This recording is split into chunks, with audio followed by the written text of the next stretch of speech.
graduated from Rowan University in the spring of 2022 with a sports communication and media degree. I got to actually call minor league baseball and G League basketball games while I was in school. And then I graduated, and as soon as I graduated, I went to NFL Films in Mount Laurel, New Jersey. And as much as I loved that experience, I miss putting on the headsets. I decided, you know what, talk is cheap.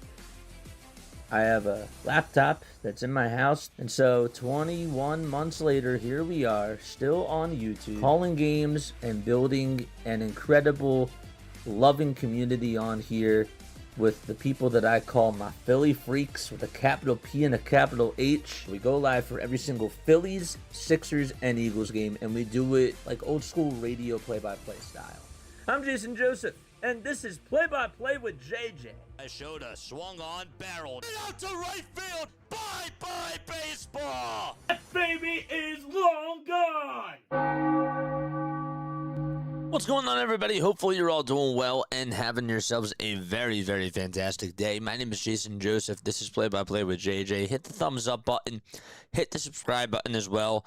And turn on the notification bell icons too. And that way you will know when we do go live.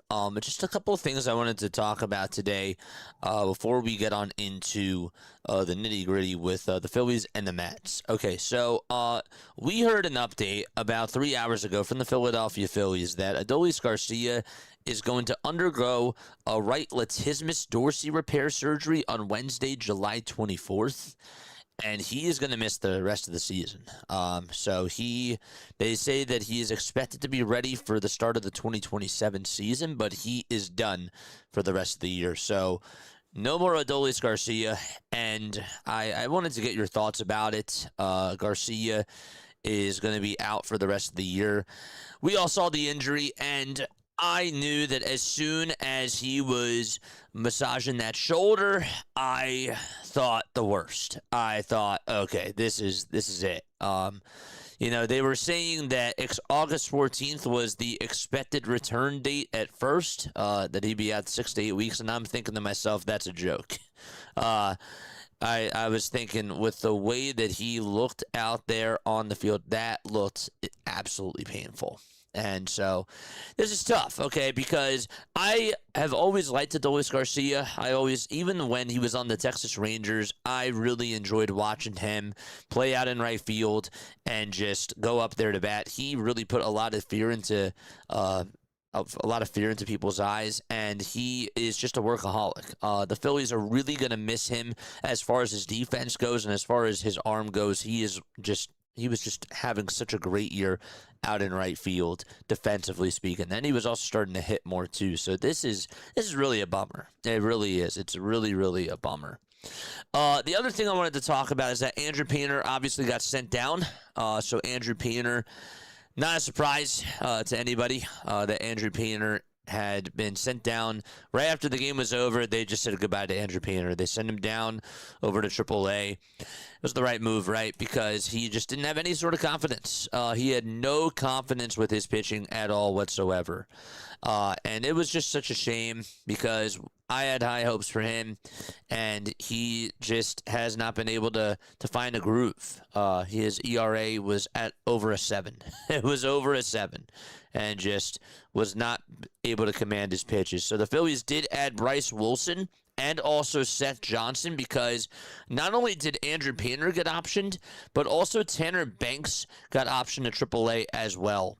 And he's also had a very underwhelming season as well. So I was sort of shocked that Tanner Banks got optioned over to AAA, but those were the two big roster moves today, is that Bryce Wilson and Seth Johnson got called on up. Tanner Banks and Andrew Painter did both get sent down.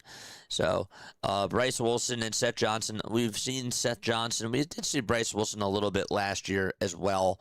But hopefully they can add some more depth to this bullpen, and hopefully they can do a much better job and fill in the role for the both of those players. But we'll see how that does go. There's a lot of room for improvement, and yeah, it just wasn't working out with Tanner Banks. It was not working out with Andrew Painter, and it's a shame.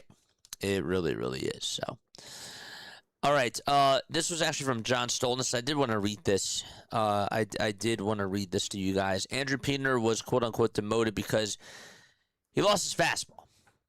Essentially, that's really what it was. Among 138 pitchers who have thrown at least 250 four-seam fastballs, Andrew Piener's 2.6 inches of horizontal break is 135th.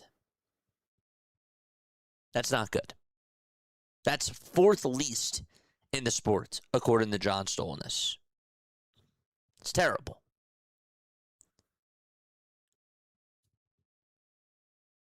It's just sad. It really is.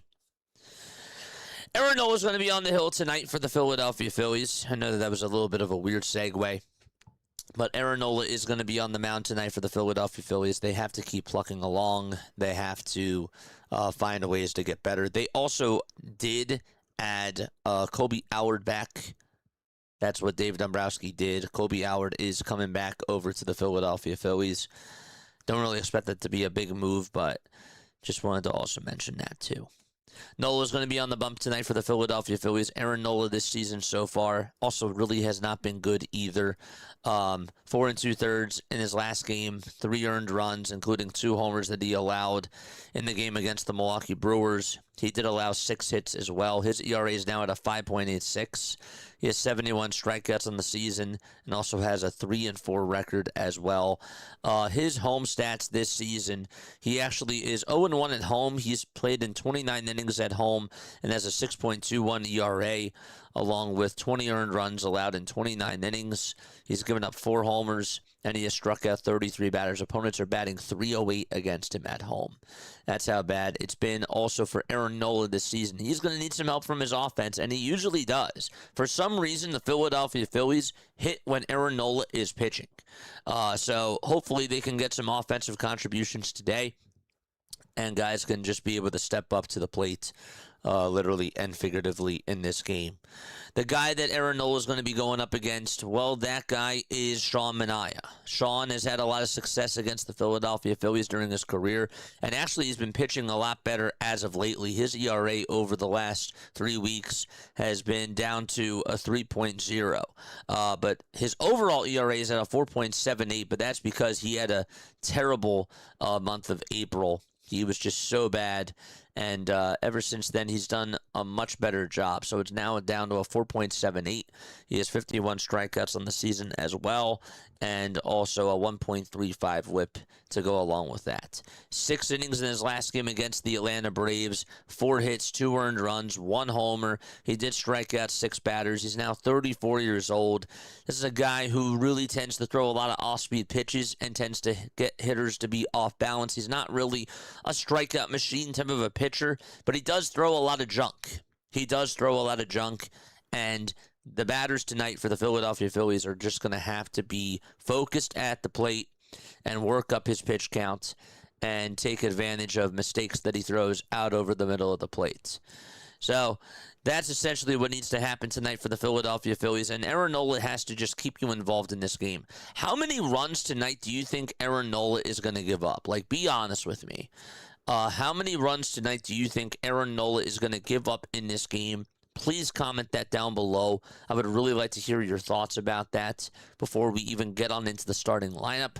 I also do want to say hello to everybody that is here. Who is here? Sam's here. What's up, Sam? How you doing, my friend? Yes, let's go. Haley's also here. Lou is here as well. Happy Friday Eve, says Patty Mama. What's going on, Patty Mama? How you doing? Good to see you on here. Doc J is over here. What's going on, Doc? How you doing? Dirt McGirt, how are you doing, my friend? Shout out to you. Big shout out to Dirt McGirt. Shout out to everybody that is here in the chat.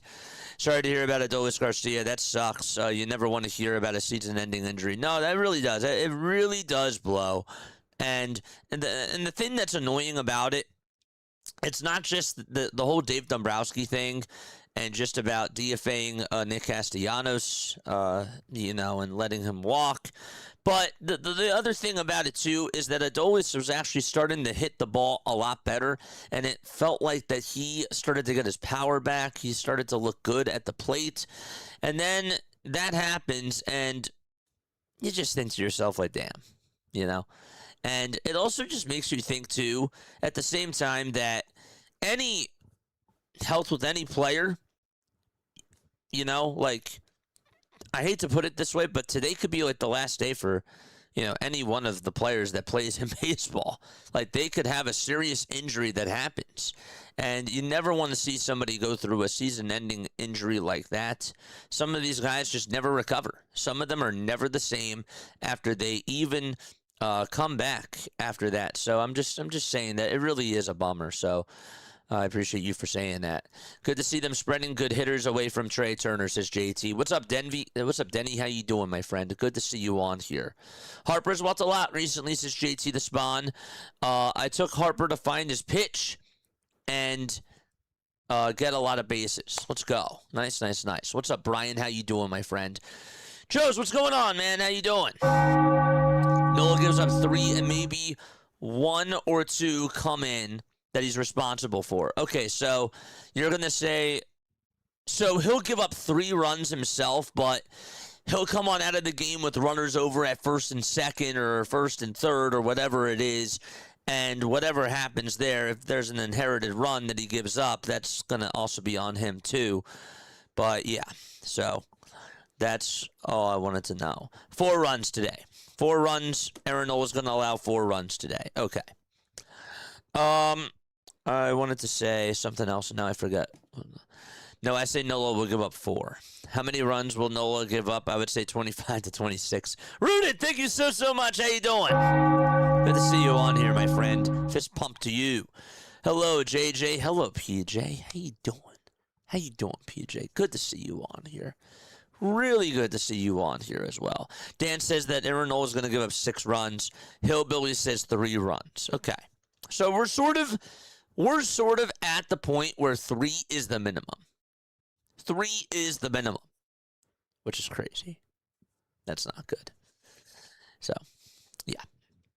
Anyhow, that sucks. That's really bad. That we're asking a guy that's getting paid a lot of money to just, like, we're basically saying that he's going to give up 3 runs, and this guy's going to pay that much money. He's going to give up at least 3 runs. Like, not just 3 runs, at the very least 3 runs. That is where we are with the whole Aaron Nola experience. Just unbelievable. All right, well, the Philadelphia Phillies have also been unbelievable ever since April 28th. They are 31-15. Their team batting average is at 236. They've hit 63 home runs. They've also stolen 44 bases. And they also have a starting pitcher ERA at 3.4. Meanwhile, the New York Mets are 24-22 since April 28th. They also have put up 57 home runs. They've only stolen 21 bases compared to 44, which is what the Phillies have. And their starting pitching ERA is at a 4.67. Just not good. And the Mets have not had a good season so far at all whatsoever. And we'll see how the Philadelphia Phillies do against Carson Bench and the New York Mets today. So here is what the starting lineup looks like for both teams. Before we even talk about the starting lineup, I need to hear final score predictions and MVPs. Final score prediction and MVPs down below. Let me know.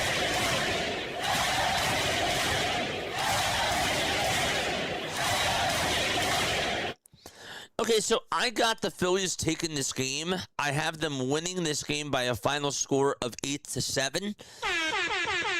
It's going to be sort of a replica of what happened on Saturday against the Milwaukee Brewers.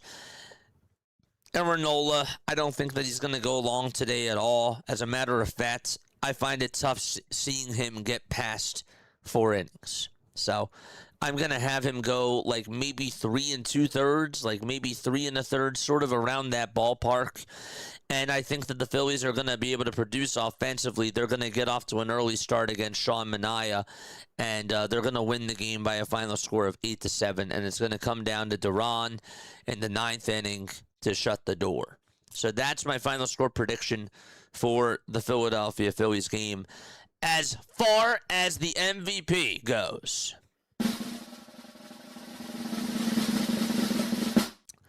My MVP for tonight's game is going to be Brandon Marsh. Yes, it is. Brandon Marsh is my most valuable player for tonight's game, and I expect that he's going to get a big-time hit, maybe even a home run, a stolen base, and a double, sort of along the mix of that sort of a ballpark type of an area. That's what I sort of expect from Brandon Marsh tonight. He's going to be my most valuable player for this game, and I have the Phillies winning by a final score of 8-7. Let me know again who your MVPs are down below, and also what your final score predictions are as well. We'll read a couple right now. We'll make sure that we do that. I think that the Phillies win tonight 6-5, and I got Marsh as my MVP, says Lou. Let's go. Let's go. Hey, Will, what's up, hey, Will? How you doing? Hey, Will, good to see you on here, man. Rooted versus Solid. I paid for 5 strikeouts, says Rooted. Man, we got some people that were in the chat earlier today during that Brewers game that came back on. Love it. Oh, I love it. It's great. Good stuff. All right, so Andrew Painter, they're just showing the graphic right now. The Phillies option him back over to Lehigh Valley. He's 1-8 on the season. He's given up 14 homers in 12 starts. 14. He's given up more home runs than starts pitched. That's unbelievable. 7.06 ERA as well. Seth Johnson and Bryce Wilson were called up, and Tanner Banks was also sent down as well. So, Callie says I got 6-4 Phillies. My MVP today is Justin Crawford. Ooh, Justin Crawford. Imagine Justin Crawford gets a couple of base hits and then just, gets on with a single. And then he just steals second base. And then he steals third. And all of a sudden, you have Trey Turner up at the plate. And then Trey Turner just bams one out over to left field. And this crowd just erupts. That'd be great. That would be awesome. Put the pressure on Sean Manaea. I would love to see that. Nice. JJ, the BW team has arrived to support the Phillies. Let's go! Welcome on in, Raiders. And by the way, make sure that you guys go subscribe to Orioles Birdwatcher. John says I got 5-4 Phillies tonight. Nice. And MVPs. Let us know, again, the MVP is down below. JT says I got Bryce Harper as my MVP.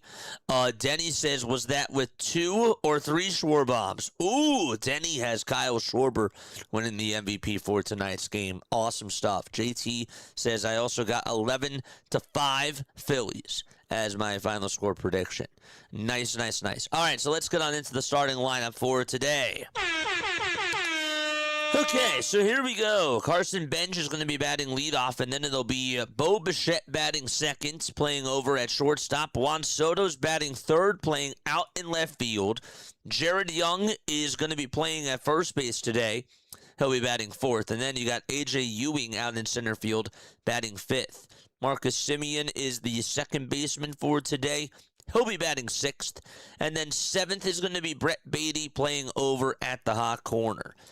Eighth is MJ Melendez, who is the designated hitter for today. And then Francisco Alvarez is going to be batting in the 9th spot. He is the catcher for the New York Mets, and he is the caboose. So again, it's Bench, Bichette, Soto, Young, Ewing, Semien, Beatty, Melendez, and Alvarez. The temperature outside is 88 degrees out at CBP, and the Phillies are ready to get underway in their powder blues. And so we should be ready to get things started. This is Aaron Nola's this is his 300th career start tonight. Congratulations to Nola on that. Don't want to take away anything that's gone on this season, of course, which has not been great, but throughout his whole career here, I mean, Aaron Nola definitely did have some good years here. You have to make sure that you acknowledge that. But this season has just been absolutely atrocious. It's been so bad. So we should be ready to get things started. Also, the wind is blowing west at 21 miles per hour. So wind is definitely going to be a factor. This is hitting season. The hitting season is absolutely a thing, for sure. All right, so let's get started. Phillies are in their powder blue uniforms with the red letters and the red numbers on the back as well. The Mets are in their gray tops, gray bottoms with the orange NYM logo stacked on top of each other and the blue baseball helmets. And then you got the blue letters that say Mets on the front. And on the back, there's blue letters and blue numbers outlined in orange. So here is Aaron Nola ready to throw the first pitch to Carson Benj. And the first pitch will be in there for a called strike. It's no balls and one strike. As you can see on the 3D, Carson Benj has a bat in his hand, and he's squatting like he's a catcher. I don't know how he's going to hit that. No balls, one strike. That's literally not what's going on here, but everything else is real. Oh, one pitch, and that's taken for strike two. Did he just replicate himself on the 3D and then just told him to shoo? And now he's back in the box. That's funny. No balls, two strikes. Nola gets set right over at the letters. And here's the 0-2 pitch to Benj. And that is called ball one. That was pretty close. Looked a little bit inside. All right, so we are underway. Got underway at 6:40 p.m. Eastern Time. Good stuff. 1-2 pitch from Nola. Swung on and missed. Out number one. The knuckle curve worked that time, and Carson is down on strikes. So there's one down. We are 21 subscribers away from getting to the 10,900 marker. We are also 121 subscribers away from getting to 11,000 subscribers. Unbelievable. Okay, so one out, top of the first. And Bo Bichette is up, and Bichette stares at a four-seamer right down the middle for a called strike on the out to make it a 0-1 count. 0-1 to Bo Bichette. Nola gets set at the Phillies letters, and the 0-1 pitch, and that's going to be outside for a ball. Technically speaking, there are no letters, but he gets set at the logo.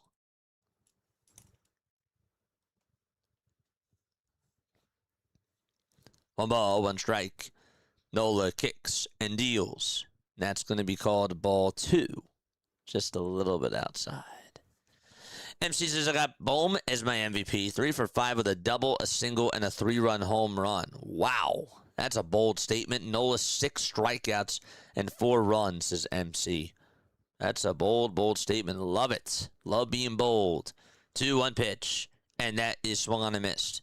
Does the game start now or at 6:40? It is 6. It's actually 6:44 right now. PM Eastern Time. Eastern Time. 2 balls, 2 strikes. The 2-2 pitch to Bichette. And this ball is flied out over towards medium depth left field. On the run is Sosa. And he runs around because the wind was blowing it a while. And he'll make the catch for out number 2. That thing was blowing all over. Wind is definitely going to be a factor in tonight's game. JT is catching. Harper's over at first. Stott's at second. Turner's over at short. Bohm is at third. Sosa's out in left. Hill is in center. And you got Marsh in right field. 2 outs, top of the first. So a strikeout to Benj and a flyout to left to Bo. And here's Juan Soto. And Soto takes a called strike at the knees on the outside corner. 0-1. Juan Soto was sort of nodding his head to Brian Walsh. The ball is 1 strike. The pitch to Soto. And that's going to be called strike 2. Soto thought about tapping the helmet and said, not going to do it. Got it right on the edge. Got to paint those edges. Got to have velocity to these pitches, too.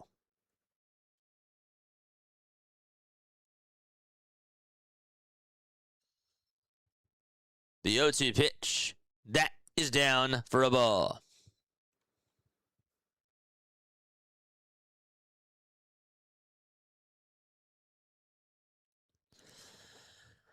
One ball, 2 strikes. Juan Soto's batting average is at .297. 1-2 pitch. Here it comes to Soto, and that ball is lifted out to deep right field. If that ball is fair, it is gone, and that most certainly is gone. Juan Soto with his 16th home run of the season, and that was right down Broadway. And so it's a 1-0 ball game in the top of the first inning.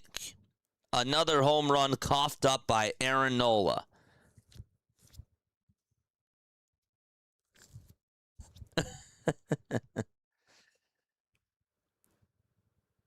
JT wanted it out on the outside corner. And Soto just swung at that thing. He's like, yep, that's going to go. And that hit the score bet sign out in right center. Really out in right field.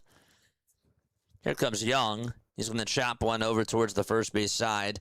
Nola is not going to be able to make the play. Oh, wow. And that's going to be an infield single. It was hit right over towards the first base line. Nola was trying to get the baseball, and then he just bobbled it and just could not pick it up.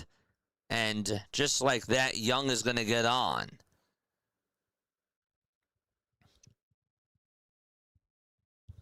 Wow. Running over to first base and just could not make the play.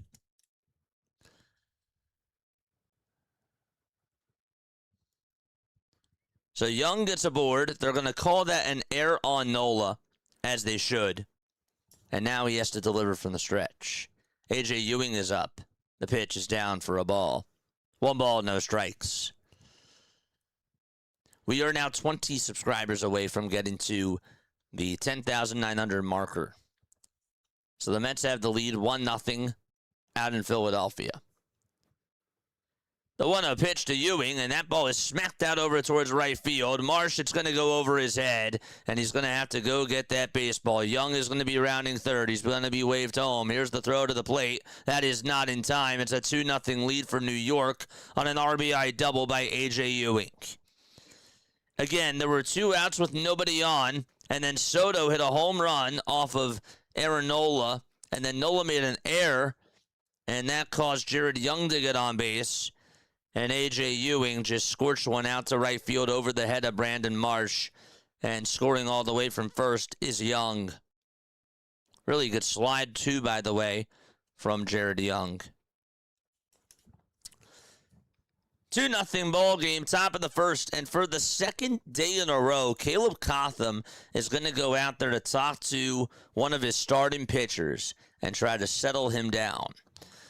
Phillies in the bottom of the first will have Trey Turner batting leadoff, Kyle Schwarber second, Bryce Harper third, Alec Bohm fourth, Brandon Marsh fifth, Edmundo Sosa sixth, Bryson Stott seventh, eighth is JT Realmuto, and of course ninth is Derek Hill playing out in center field.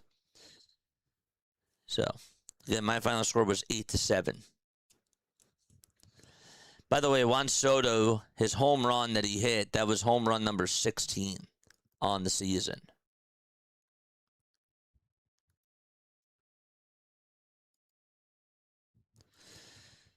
Here comes Simeon, and he gets a knuckle curve there, swing and a miss. Soto, before that home run, had 10 hits against Nola and 43 at-bats. The 0-1, swing and a miss. And the count is now 0-2.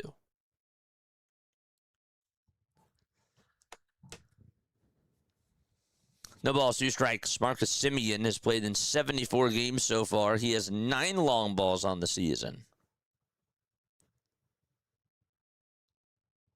Nola's ERA against the Mets since 2022, a 4.23 and a 2-8 record. The 0-2 pitch, that misses down in the way for a ball.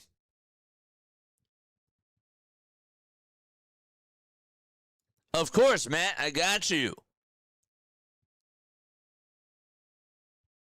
No worries. 1-2 pitch to Simeon, and that is just a bit outside. Nola wanted to get that outside corner. Almost did. Just couldn't finish him off there.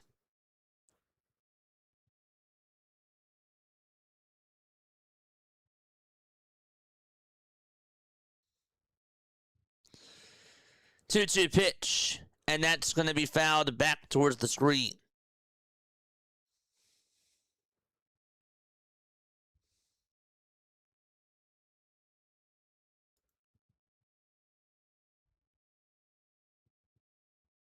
Yep.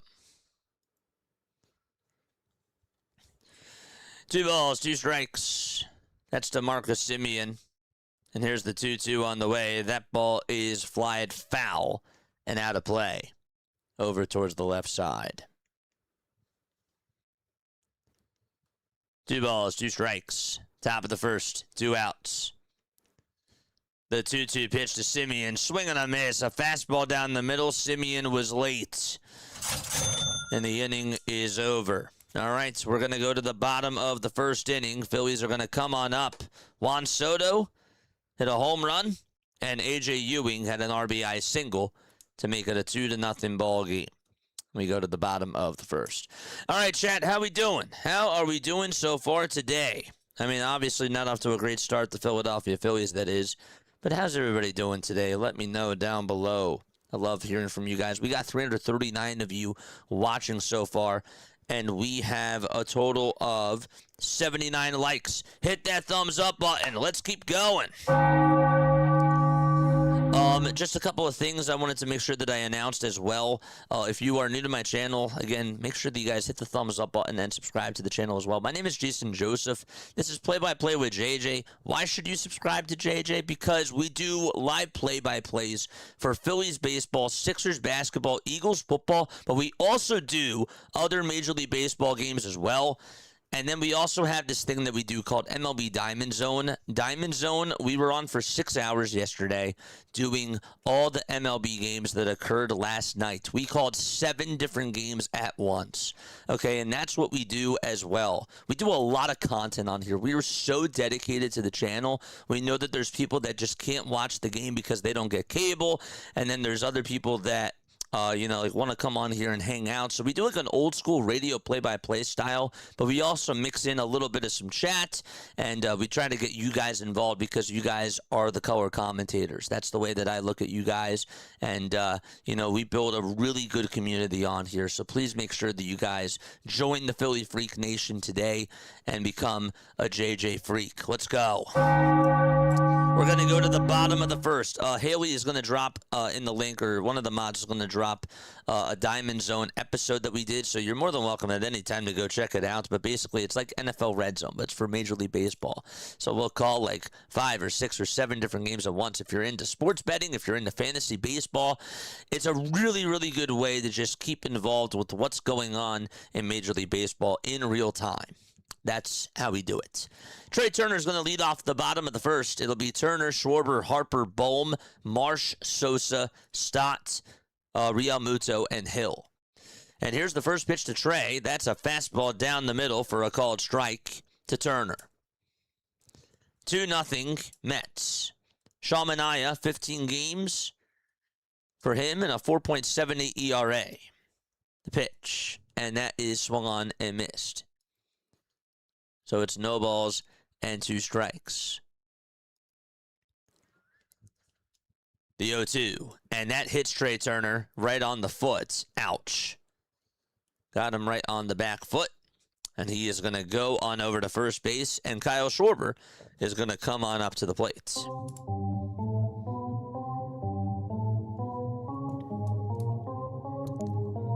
Ouch.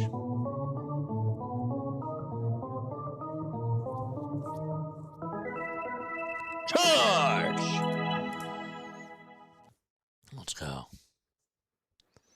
This guy, JJ, he was a beast last night, but is here tonight. This guy is unreal. Yeah, man. We try. We try. We also, earlier this year, we did a 48-hour live stream, and we raised $5,000 for charity, which was so cool. And we did it for the Familial Dysautonomia Foundation. So we're trying to do some more of those types of things throughout the year. And I'm really looking forward to doing some more philanthropy and giving back also to the community as well. The pitch, that's outside for a ball. If you guys were here both of those days, you could really tell like that we just lay everything out there. 1 ball, no strikes. That's to Kyle Schwarber. The 1-0 pitch, and that's outside and low for ball 2. We did it in honor of my brother, who passed away from familial dysautonomia. And we had a lot of fun. We got to actually do a Justin Crawford walk-off call in a Batman voice. Mitchell really liked Batman, so we did it in honor of him. That was so cool. 2-0 pitch, and that's a foul ball. It's 2 balls and 1 strike. I did jumping jacks and squats for all the home runs that were hit that day. I did 10 squats. 10 squats for every home run. So that was 510 squats. And we did about 1,000 jumping jacks for over the span of those 2 days. It was cool. 2 balls, 1 strike. This is Kyle Schwarber, who's up to bat. Turner gets on with a hit by pitch. The 2-1 to Kyle. Line drive, base hit out to right field. That was a bullet. Benj plays it on a hop. Turner stops over at second. And Bryce Harper is going to come on up to the plate for the Philadelphia Phillies. Now's the time to respond. A pitch down the middle. Schwarber just got it right on past the dive of Marcus Semien. Charge! Simeon's over at second. Bo is up over at short. And then at third, it's Beatty. At first base, it's Jared Young. And the catcher is Alvarez. And on the mound, it's Manaea. Here's the pitch to Harper. That's going to be called a strike on the outside edge. It was a cutter at 87 miles per hour. In left field, it's Juan Soto. In center, it's A.J. Ewing. And Carson Benj is playing out over in right.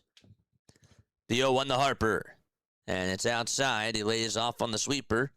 And the count is 1-1.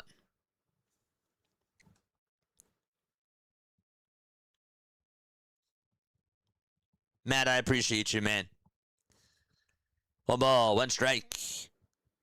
The 1-1 pitch to Harper. This is going to be grounded over towards the right side. The throw to second, there's 1. The throw back to first, that's not in time. So it was played on a hop over at second base by Marcus Semien. And so that is a fielder's choice. And there's 1 away. So that'll put Turner over at third with 1 out.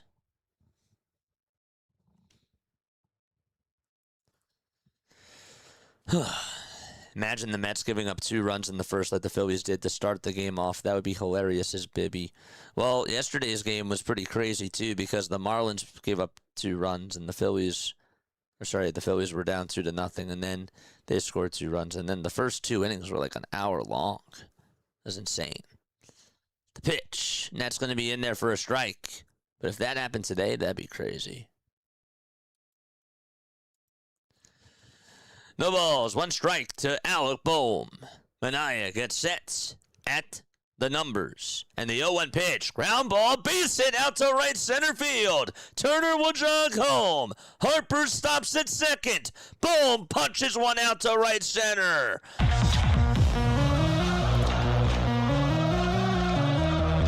Semien was late on the dive towards his right side. And Boehm just got it to sneak on through.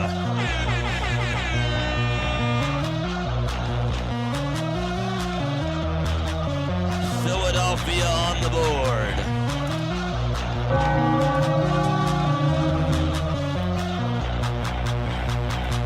And here comes Brandon Marsh. Marsh hitting .323. First pitch, foul ball. Over towards the left side. Let's go. Charge! Boehm is now hitting .304 in the month of June with 17 hits. The 0-1 pitch to Brandon Marsh inside and high for ball 1. And the count is now 1-1 to Brandon. Harper's at second. Boehm's over at first. 1 out to bottom of the first. 2-1 Mets.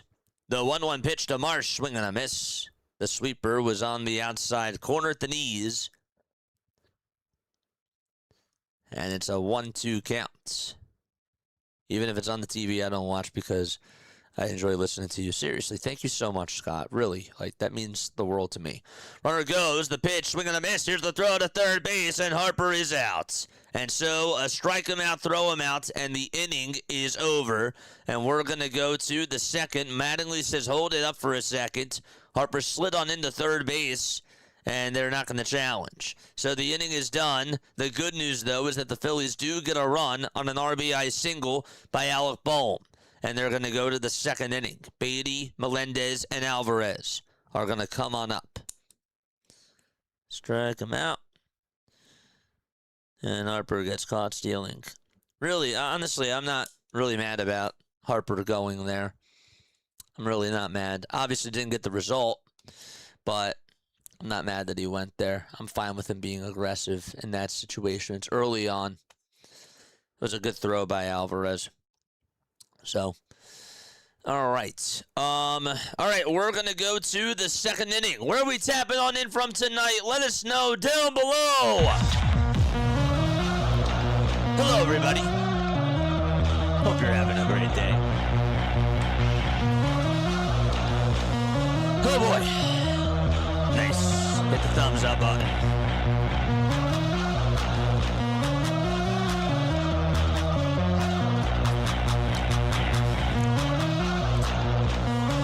How we doing, chat?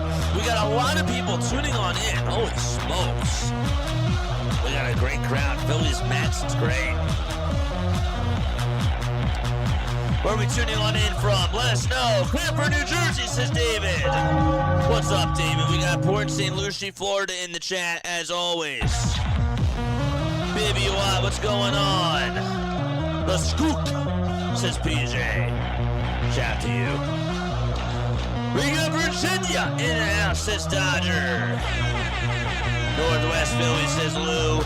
Give me a little bit of a fist bump. Let's go. We got Sunshine Coast, Australia, says Durston. What's going on?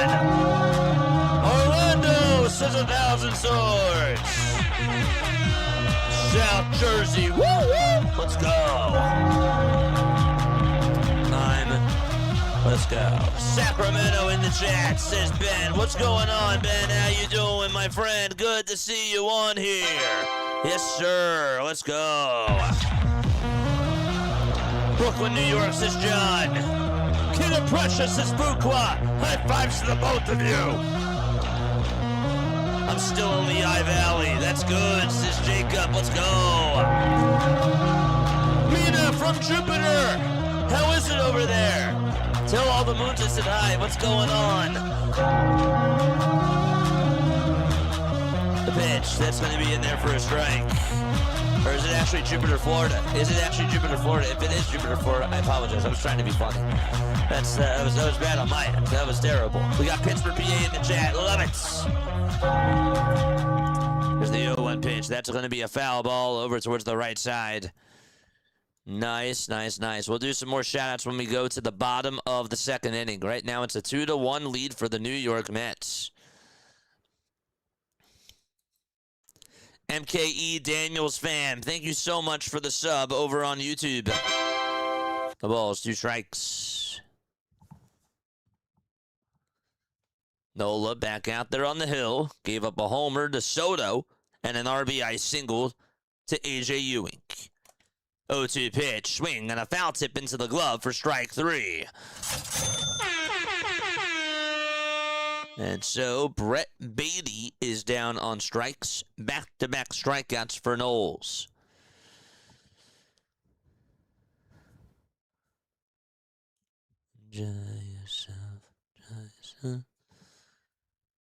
We got 368 people tuning on in. Thank you all again so much. Here's the pitch. That misses inside for ball 1. MJ Melendez is up. He's hitting 198 with 4 home runs and 11 RBIs on the season as well. 1-0 pitch, and the knuckle curve will be in there for strike 1.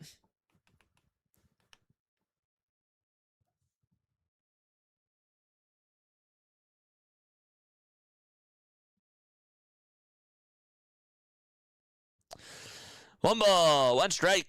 The pitch, here it comes. And that's going to be tapped foul towards the right side. I do know PJC. I know better. I'm a moderator on Birdwatcher's channel. Apologies. Dude, Matt, you are the man. Really. Like, thank you so much for being on here. I love BW. BW does such an awesome job, and I always love seeing you in the chat and everybody else that's a part of Charm City chat. You guys are so awesome. You really, really are.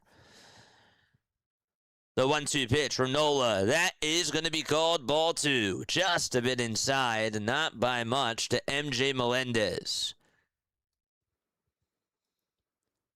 Yeah, it's a 2-1 lead for the Mets. MJ Melendez is in the batter's box, hitting underneath the Mendoza line. 4 homers and 11 RBIs. The 2-2 pitch, and that misses outside and high for ball 3. Not even close. The Phillies are 6.5 games. They're actually 7 games, excuse me, above the New York Mets in the NL East standings. 3 balls, 2 strikes. The payoff pitch, here it comes. Swung on and missed. A 4-seamer that was outside. And Melendez decided to chase on after it. And that's now 3 strikeouts in a row for Knowles. Wow. Got him to chase. 2 outs, top of the second. And it's Francisco Alvarez's turn. He had an RBI triple the other day. And he is up to bat. Here's the first pitch to Francisco Alvarez. That ball is fouled over towards the right side.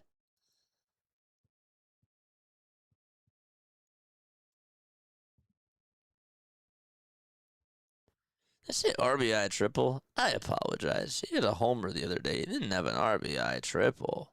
What am I talking about? He had one in my dreams, I guess. 0-1 pitch. That's outside and a little bit low for a ball. As a matter of fact, he hasn't even hit a triple this season. 1 ball, 1 strike.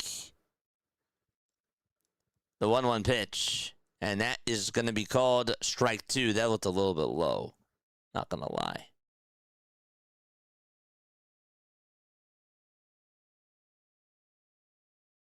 He did have 1 triple last year. Mets are going to challenge this.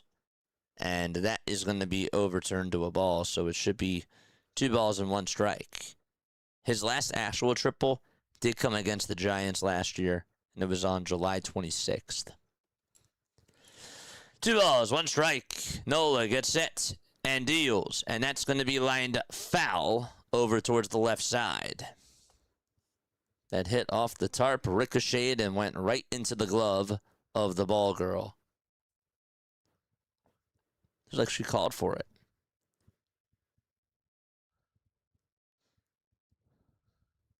Two balls, 2 strikes to Alvarez. The 2-2 pitch, line drive, and that's a base hit out to left field. It'll be played on 2 bounces by Edmundo Sosa.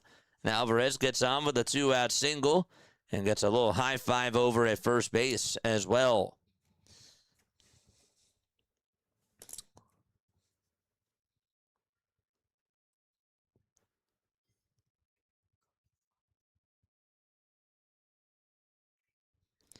Here's Carson Bench as we flip the lineup card and go to the top of the order. Carlos Mendoza, of course, the manager for the New York Mets. First pitch to Bench. He gets jammed on a pitch, but is able to ground it out to right field for a base hit. And heading back over to second is Alvarez. The throw is late by Brandon Marsh. And so another 2-out single provided by Bench. And Bo Bichette is up. That wasn't necessarily even a bad pitch thrown there. But Benj just put it right in between the hole and snuck it right on by Bryson Stott. Justin Williard is the pitching coach for the Mets this year. No more Jeremy Hefner. They got Tim Leiper over at third base. And at first base, it's Gilbert Gomez. The pitch. Now it's no balls and 1 strike to Bo Bichette.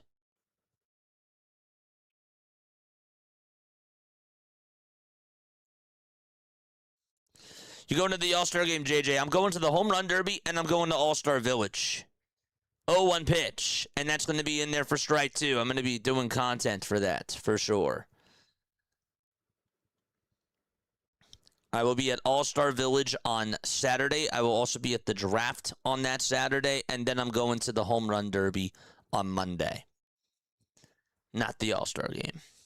No balls, 2 strikes, 2 outs, 2 runners on. The 0-2 pitch to Bichette, grounded over to first. Harper has it, flips it back over to Aaron Nola's way, and Nola takes it to the bag for out number 3. No runs, 2 2-out singles, and we go to the bottom of the second. The Phillies are still down by a run. All right, let's pick up right where we left off. More shout-outs to come. Who else is here? Who else is here? Fresno, California, says Bernie. Let's go.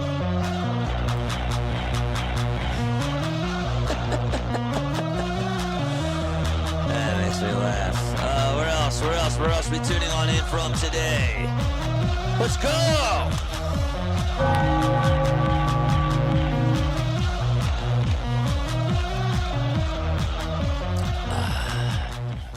Thank you all again so much for being on here. We got South Carolina in the chat. Dion Hopkins, what's going on? Let's give Dion a little high five. There you go, man. Woo! Lancaster, PA. Let's go. Another high five. There we go. Get a close-up with that hand. Yes, sir.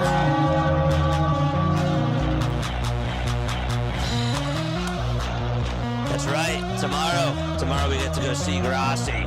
If you guys are going to meet Tom Grassi in Philly, hit me up. I'll be there. Yes, sir. He's going to the Rocky Steps. He's going to be there at 4 o'clock. The event is free. It is totally free. Tally is here. Yes, sir. We got Norfolk, Virginia in the chat. As always, Sonic is here. The Hot Corner tuning on in from South Carolina. Bam. Nice.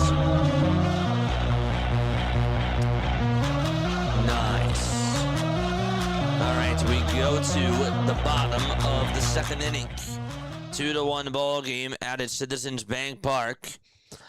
And 4 hits for the Mets, 2 for the Philadelphia Phillies. Sean Manaea, in his first start of the season, went 6 innings, had 84 pitches, and ended up losing the game. He allowed 2 earned runs, but he pitched really, really well. Here is Edmundo Sosa.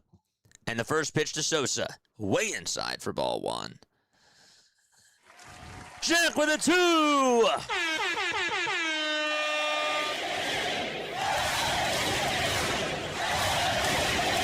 The 1-0 pitch on the way, swing and a miss, and the count is now 1 ball and 1 strike. Good stuff. Thank you so much, Jack. Outs about average Phil's middle infielders, worst in Major League Baseball. It's sad. 1 ball, 1 strike. The pitch to Sosa. There's a fly ball hit out over to left center field. That's going to go all the way towards the State Farm sign out in left center. Sosa's going to go over to second. He's rounding second. He'll go to third. The throw. It's not in time. Edmundo Sosa with a leadoff triple out to left center field.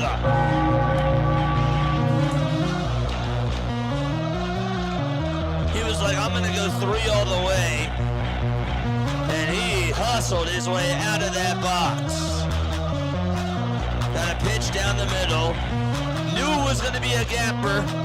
It went right over towards the State Farm sign by Monty's angle. And he just kept going and going and going.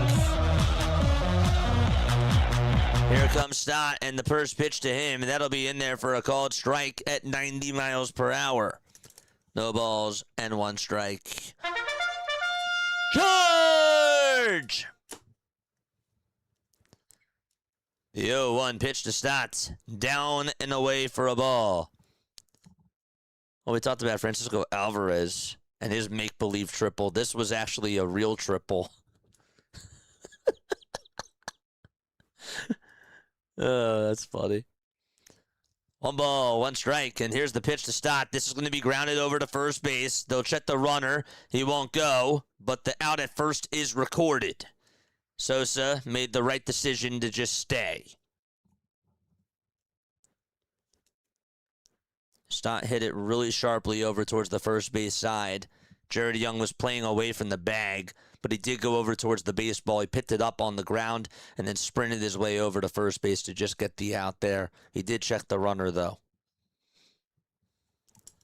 And now it's JT's turn. First base line is wide open, of course. And JT's first pitch way outside for a ball.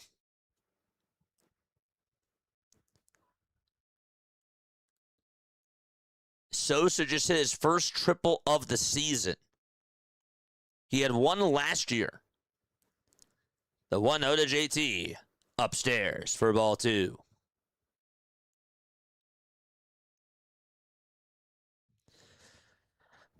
JT's average sits at 206. It's 2 balls and no strikes to Realmuto. Manaya gets set and deals, and JT slices it foul. JT at home this year is hitting 219, but on the road it's at 188. 21 hits and 96 at-bats out at CBP. 2-1 pitch, swing and a miss. Got a four-seamer on the outside corner, and he swung right on through it.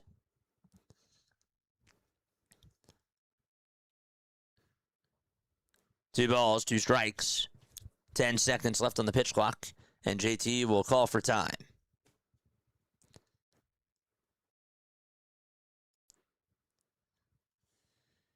The 2-2 pitch to JT, and that is called a ball. Wow. Brian Walsh did a good job calling that pitch a ball because Alvarez framed it, actually, I thought, pretty well. Looked like it was going to hit the outside corner. It didn't, though. 3-2 pitch on the way, and JT fouls that one back towards the screen.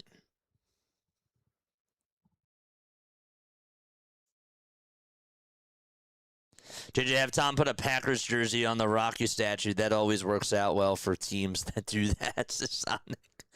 That's cool. 3-2 pitch on the way to JT. He pops it up. Where is it? Over towards the left side of the infield. Bichette calls off Beatty, and he'll make the catch. And there's 2 outs. That was skied high.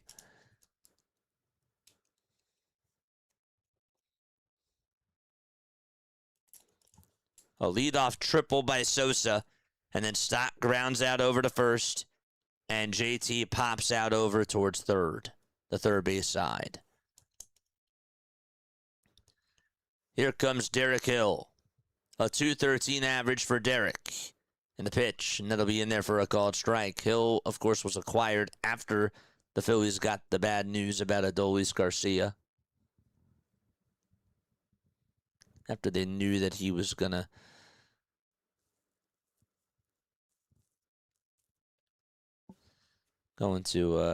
be out, at the very least at the time, for a significant amount of time.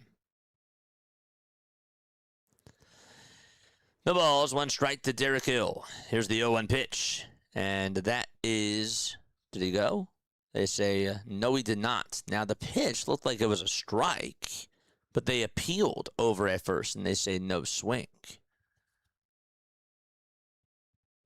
It is very windy out at CBP. 1 ball, 1 strike. Manaya kicks and fires. And there's a swing and a miss on a high fastball at 93 miles per hour.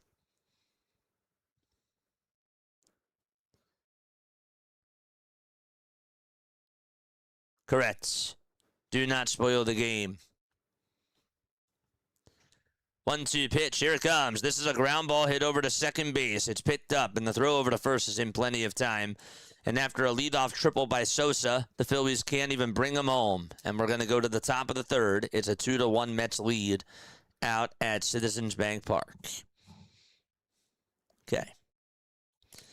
So coming on up, it'll be Soto, Young, and Ewing all due up to bats. That was an opportunity that the Phillies should have been able to capitalize on. And to make this worse, chat, you're not even going to believe this. Sosa is now out of the game with an injury. Just got the report from Matt Gelb. He is now out of the game. Matt Gelb just posted that he is out of the game. That's unbelievable.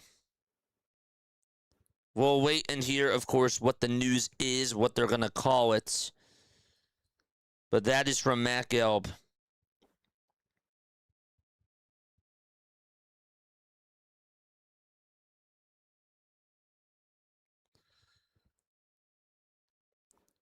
Trey Turner is out of the game. Why did they say that he was out of the game? He just edited it. Okay. So Trey Turner was removed from the game. Thanks, Matt Gelb. Was removed from the game after being hit on the knee by a pitch. I was going to say, why is Sosa out of the game? Edmundo Sosa went from left field over to shortstop. Okay. That makes perfect sense. Thank you, Matt Gelb. He edited that. I was like, wait, what the heck? So Turner is out of the game. And Sosa is now over at shortstop. Derek Hill is going to be sliding from center field to right field. And Justin Crawford is going to be out in center field. So Crawford is instead going to be the leadoff hitter. Crawford goes from the bench to center field. Marsh goes from right to left. And then you got Derek Hill going from center field over to right field. And Sosa's now over at shortstop. Okay. That makes perfect sense. Sorry about the confusion there. Pitch, and that's going to be taken for a ball. I was going to say, what the heck happened? So remember, Trey Turner got hit by a pitch. 1 ball, no strikes. The 1-0 pitch, and that's going to be down and inside for ball 2.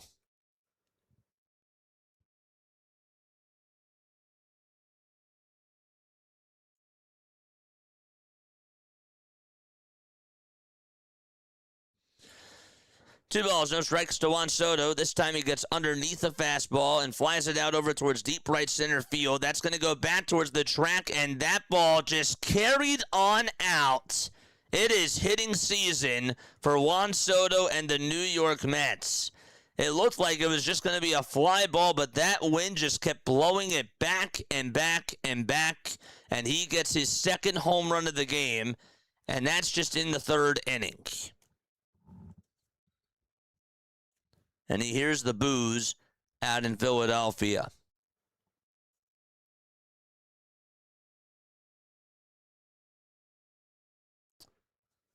First pitch.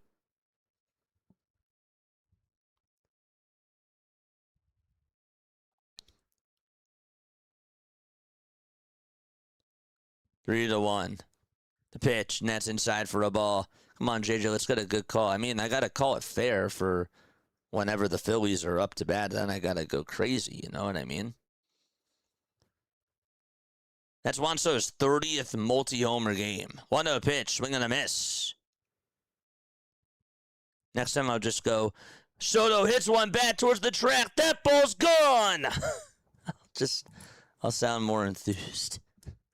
Philly fans would definitely not forgive me for that. 1-1 pitch, swing and a miss. And it's 1-2. But what's going on, my friend?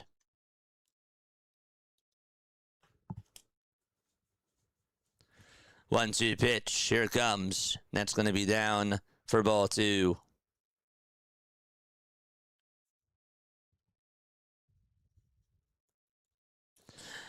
So they're calling it a right calf contusion for Trey Turner.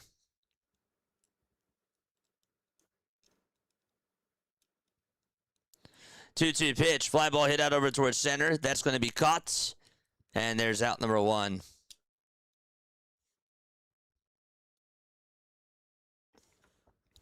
No, I said, you're wrong. I said that when it comes to doing non-Phillies games, I can't be biased.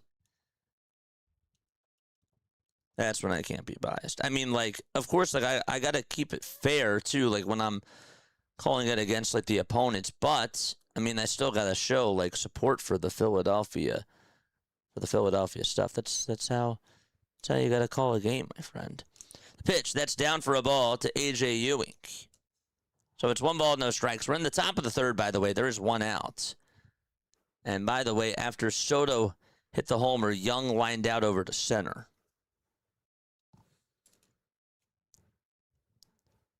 1-0 pitch. That's down for ball 2.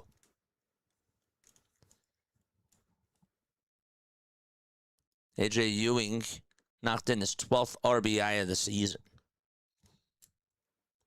That was back in the first.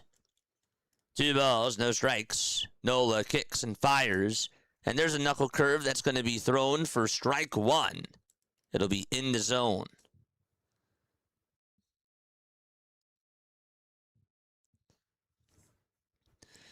Two balls, 1 strike. And the 2-1 delivery. That ball is flied out over towards left center field. That ball's carrying as well, but this time it'll stay in the ballpark. And Crawford will make the catch. And there's 2 away.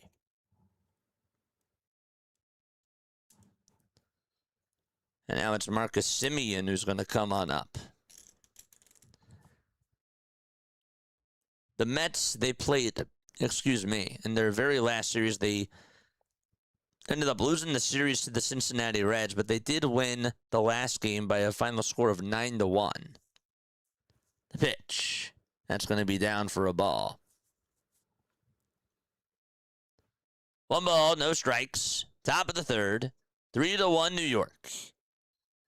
54 pitches for Aaron Nola. The 1-0 pitch, here it comes. And that is a foul ball. Next MLB Network showcase will be between the Yankees and the Red Sox next Thursday. That's cool.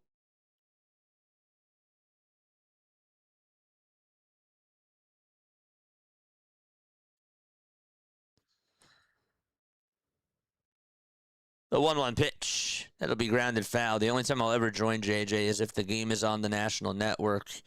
Yeah, man. I mean, you're more than welcome to come on, like, anytime. Like, you know, obviously, like, if you do, like, what you please. But, I mean, I think we have a pretty cool chat here, too. But, you know, like, do what you do. I appreciate the support. I do. 1-2 pitch. This is going to be lined back up the middle, off the glove of Edmundo Sosa out to center for a base hit. Sosa tried to make a sliding stop up the middle. And so there's a 2-out single provided by Marcus Semien.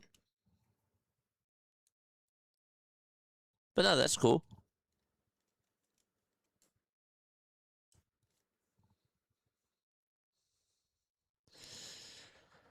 .57 pitches so far for Aaron Nola.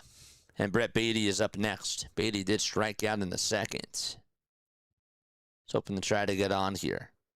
The pitch, and that's up high for a ball.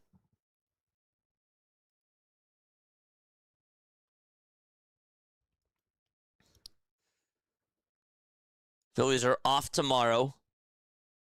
And their next game will be against the Mets on Saturday at 7:15. 1-0 pitch. That'll be in there for a called strike. And then they play Sunday. They're usually never off on Friday. Why are they off Friday, JJ? Because there's a World Cup game in Philly tomorrow. 1 ball, 1 strike. Nola gets set at the Phillies logo. And the 1-1 is upstairs for ball 2.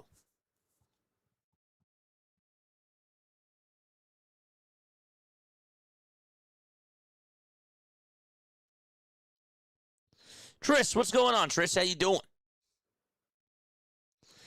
2 balls, 1 strike, top of the third, 2 outs, and the toss back over to first, and the throw is not in time.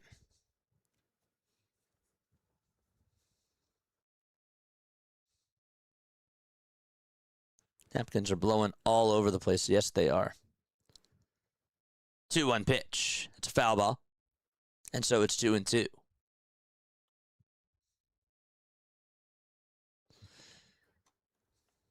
Two outs, top of the third. 2 balls, 2 strikes, and a runner over at first.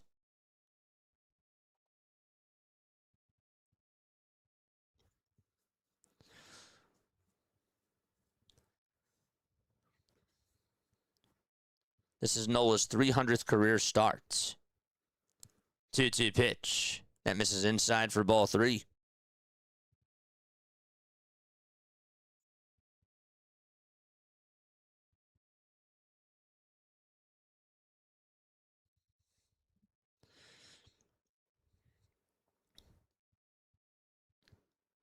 All the shortstops in baseball this season with 20 home runs. There's Colson Montgomery. And oh yeah, nobody else. Montgomery just hit his 20th home run of the season for the Chicago White Sox. 3-2 pitch. And that ball is popped up, hit out over towards shallow left field. Sosa says, I got it. And he will be there to make the catch. And we're going to go to the bottom of the third inning. It's a 3-1 lead for the New York Mets. Juan Soto hits his second jack of the game. So that is how the inning does come to an end. Okay. So as we mentioned, Freddie Peralta is going to be pitching on Saturday against Christopher Sanchez. And then on Sunday, the Phillies play on Sunday Night Baseball. And that game, actually, are they going to be on Sunday Night Baseball? They were supposed to be a Sunday Night Baseball game, and now they're going to be on at 1:40. Wait a second. That can't be it. Oh, that's next week. They play them on Sunday night at 7:10. Okay, that makes sense. But hold up a second. That's kind of odd. And then they fly out to Washington. Okay. I'm like looking at the wrong week. I'm like, wait, what the heck is going on? That's really odd. Okay. So then they fly out to Washington, and then they play against the New York Mets. Okay. Again, next weekend. So yeah, they play Sunday Night Baseball on Sunday night. Folks, my name is Jason Joseph. This is Play by Play with JJ. Hit the thumbs up button, subscribe to the channel, and turn on the notification bell icons too. And that way you will know when we do go live. It's going to be a long game, says Haley. Yep. It's going to be another one of those long games for sure. If you guys like my style, please make sure that you guys hit the thumbs up button and subscribe to the channel as well. We go on for Phillies baseball. We do Sixers basketball, Eagles football. We do a lot of other baseball coverage as well. If you are interested in sponsoring the channel, or if you are interested in talking to me off the air about anything, about critiques about the channel or just ideas, please let me know, and please make sure that you guys email me. I'm going to post the email in the live chat right now, so please make sure that you guys do that. There is the email down below. It is jasonjosephonair@gmail.com. And finally, I wanted to announce every Wednesday we do P.O. Box openings. If you want to send gifts, if you want to send letters, we do that on every Wednesday. So please make sure that you guys send out letters and also send out some stuff to the P.O. Box if you are interested in doing so. It's always cool to just be able to open up gifts and being able to just open up letters. I love it so much when you guys send me handwritten letters or just letters by mail. It's so cool. It's so awesome. And it really just, it just warms my heart. It really does. All right, here we go to start off the bottom of the third inning. Crawford shows bunt and fouls it off. And the next pitch was taken for ball 1. Here's the 1-1 to Crawford. Swing and a miss. That sweeper was in the dirt. And the count is 1-2. Dale's Live Sport Reaction Plus Retro Gaming. Thank you so much for the sub over on YouTube, my friend. I appreciate it. Zero like that. Thank you so much as well. 1 ball, 2 strikes, and that is to Justin Crawford. Mania gets set just below the Mets letters, and the 1-2 pitch off the plate for ball 2.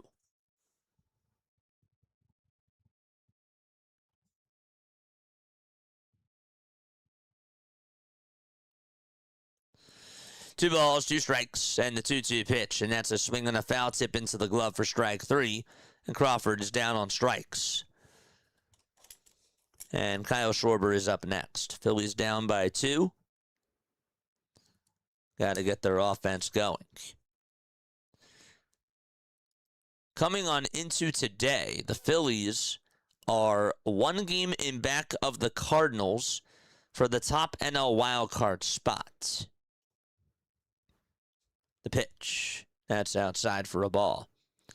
They're also a game and a half above the Padres and the Nationals as well. 1-0 pitch. Here it comes, and that is fouled away.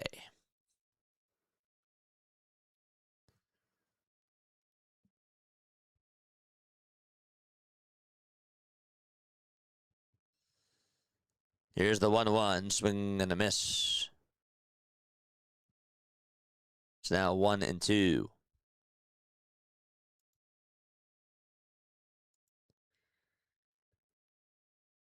The 1-2 pitch to Schwarber. Swing and a miss, and the ball's going to get by Alvarez. Alvarez throws it over to first base, and that's going to get away from the first baseman. And so Schwarber's going to head on over to second, and he is going to stay right where he is. It is a strikeout by Minaya, but on the drop, strike 3, and the air by Alvarez, Schwarber goes over to second base and advances 180 feet. All right, so now he's in scoring position.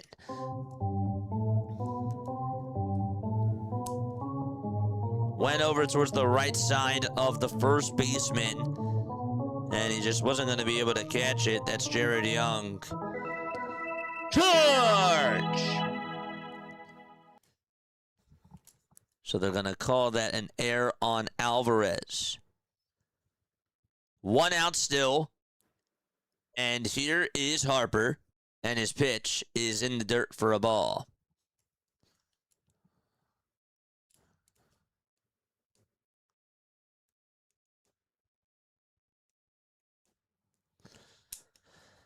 One ball, no strikes to Harper. The tying run is up at the plate. Harper's in the box, the 1-0 pitch, and that's down for ball 2.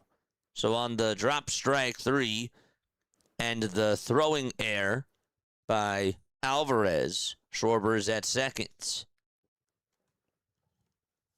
2 balls, no strikes to Harper. The next pitch is a sweeper right down Broad Street, taken all the way for strike 1. We got 453 people watching. 157 of you have hit the thumbs up button. Let's go.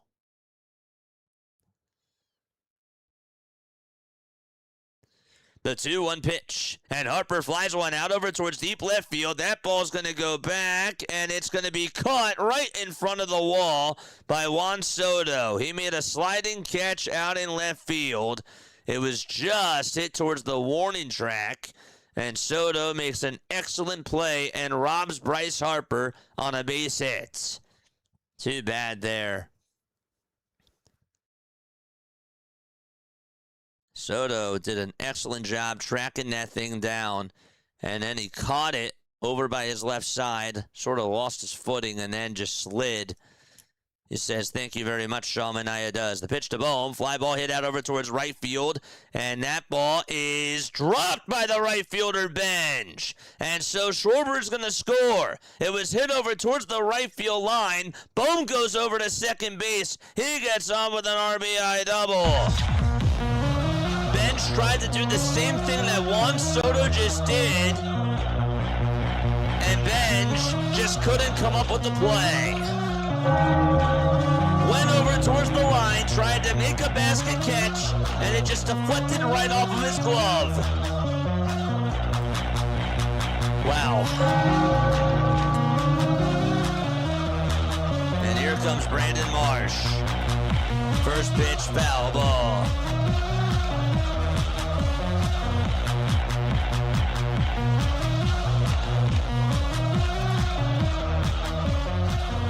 One strike. Tying run over at second. Minaya has to get an extra out here. The 0-1 pitch, and that misses down for a ball. Made them pay. Somehow, some way. One ball, one strike. 49 pitches for Manaea. 10 seconds left on the pitch clock and the 1-1 pitch. Chopper hit over towards the first base side, and the flip back over towards Manaea's way is in plenty of time for out number 3. And so we're going to go to the top of the 4th inning. It's a 3-2 ball game. Mets lead it by 1. Melendez, Alvarez, and Benj are going to come on up. I think Marsh thought that pitch was going to be fouled. Regardless, though, we're going to go to the 4th inning. Okay. Which means it is now time for On This Day in Phillies History. So what we do whenever we go to the top of the 4th inning is we do this thing called On This Day in Phillies History, where we read some fun facts of stuff that happened on this day in Phillies history. It's pretty much what I just said. So, all right. Today is June 18th. Today is June 18th, chat. Today on this day, yes, in 1982 on this day. So go back 44 years ago. Catcher Bo Diaz steals home on the back end of a double steal as the Phillies ended up beating Pittsburgh by a score of 8-3. Darren Daulton on this day in 1997 hits a home run in a 2-4 interleague loss against Boston. It's the first by a Phillies DH. The first home run by a Phillies DH. Darren Daulton. That would have been a great trivia question. Yes. I also wanted to say that on this day in 1927 out at Wrigley Field, Jimmy Wilson and Fresco Thompson steal home in the same inning. The 8th inning. Both steals came on the front end of double steals. The Phillies scored 6 runs in the inning, and they ended up earning what was a 7-2 victory on that day in 1927, so 99 years ago. Wilson and Thompson each stole home in the same inning. How often do you see that now? You never do. Never. So here we go to the top of the 4th inning. Phillies are down 3-2. George Brett and Mike Schmidt are in the booth. That's pretty cool. So again, in case you're wondering, where's Trey Turner? He exited the ball game.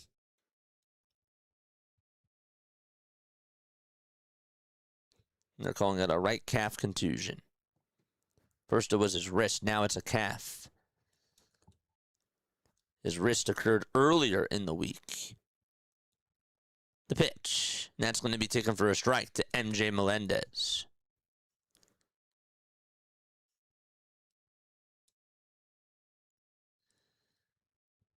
Oh, 1 pitch. And that's inside for a ball.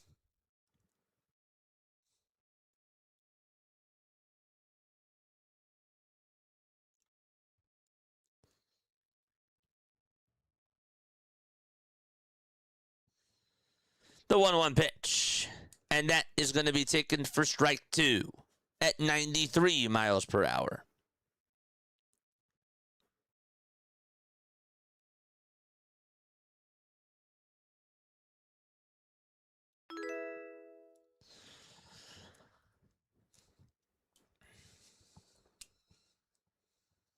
One ball, 2 strikes. Nola kicks, fires, and the 1-2 is down for ball 2 to MJ Melendez. MJ is 27 years old. Started off his career with the Kansas City Royals. Got called up in 2022. 2-2 pitch to Melendez. He will chop that one foul. I remember when he was a catcher for the Wilmington Blue Rocks, and the Blue Rocks were a part of the Kansas City Royals.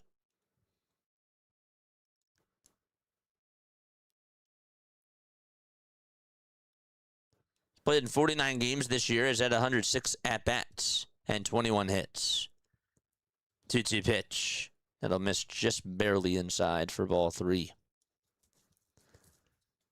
So it's 3-2. Folks, again, please make sure that you guys hit the thumbs up button and subscribe for the channel as well. Santiago Espinal just elected for free agency.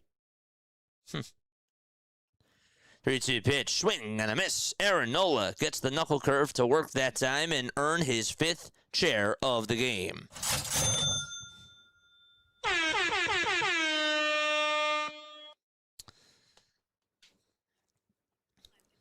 We're at 451 people tuning on in. 138 of you have hit the thumbs up button. Please make sure that you guys hitting the thumbs up button. And spread that word. Spread the word. 1 out, top of the 4th. It's a 3-2 ball game. The New York Mets have the lead. Soto hit 2 solo home runs off of Aaron Nola. And Ewing also had an RBI double. The pitch. That'll be outside for a ball.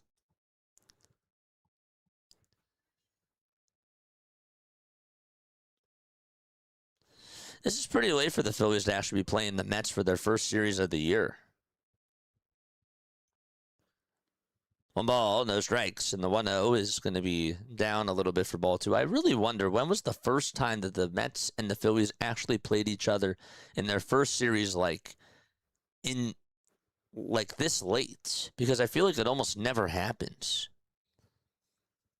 2-0 pitch, and that's going to be down for ball 3. So Nola cannot find the strike zone.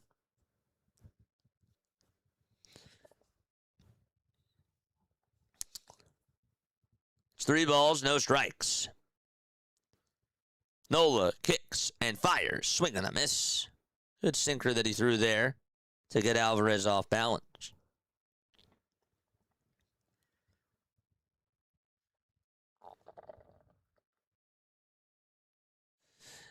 On this day, the Phillies actually traded Juan Samuel to New York for Lenny Dykstra, Roger McDowell, and a player which ended up being it was a player to be named later. I actually don't know who it was. 3-1 pitch. That'll be in there for strike 2. They also traded on the same day, in the same year, they traded Steve Bedrosian and a player to be named to San Francisco for Terry Mulholland, Dennis Cook, and Charlie Hayes. 3-2 pitch, and this is popped up and skied towards the third base side. Bohm says, I got it, and he does, and he will be there to make the grab for out number 2.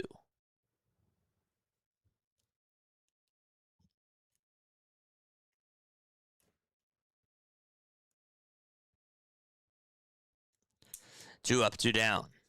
Nola has retired 5 of the last 6 batters that he has faced. What's up, Seth? How you doing, man? Yeah. The pitch. There's a foul ball. Right. I didn't even think about that part. Did not even think about that part. But you're right. I thought ESPN was wrong when they said that this was the first game. 0-1 pitch, and that's going to be flied out over towards left field. Marsh goes towards his right, waits for it, and makes the grab. And the inning comes to an end, and it's time for us to go to the bottom of the 4th inning. Phillies are down 3-2, and they'll be back in just a little bit. What else did I want to say? We play less divisional games now. Weird. Makes sense, though. Yeah, so they play how baseball works right now is that every team plays each other at least once a year, and that includes the American League. So the Phillies play the Mariners, they play the Angels, they play all teams. Everybody in the majors plays against each other all the time, and so they cut down on division games.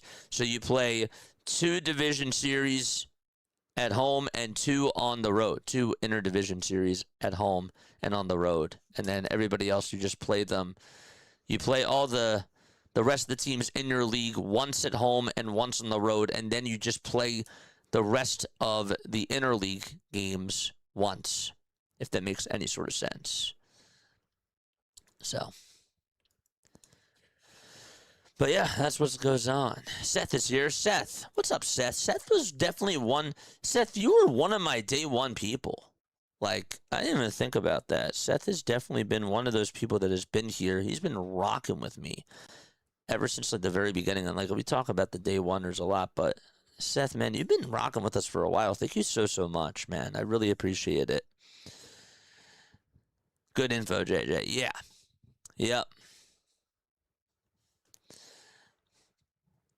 But yeah, I was thinking, like, when was really the last time they played the Mets this late? Ardex, thank you so much for the sub. Gen TV, thank you so much for the sub as well. It used to just be we played the NL teams and teams of one AL division. Yeah, how it used to be is, again, this is like when I was growing up. So interleague play would always be 18 games. You play 3, like the second to last week of May, and then you would play from like the beginning of June until like the middle of June against teams in the American League. And then that was it. That was it. Keith Hernandez? Did he just go on into the NBC Sports booth? Wow. That's pretty cool. Bottom of the 4th. Here is Edmundo Sosa in the first pitch. And that is inside for ball 1.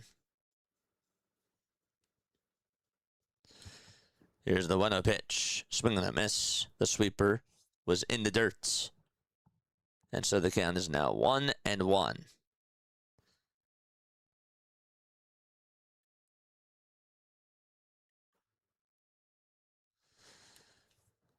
One ball, one strike. Sosa did triple. That was back in the second. The 1-1 pitch to Edmundo Sosa. Inside for ball 2. Can we get some type of hype in this chat? Well, they gotta get some base runners. The 2-1 pitch. And this is gonna be chopped foul. Base runners absolutely help. Ardex, thank you for the sub. Gem, thank you so much for the sub. Gem TV, you guys have some really cool names. Like Dale's Live Sports Reaction plus Retro Gaming Channel. That's really, really cool. 2-2 pitch, and that's a foul ball. Pat. 2 balls, 2 strikes. Bottom of the 4th.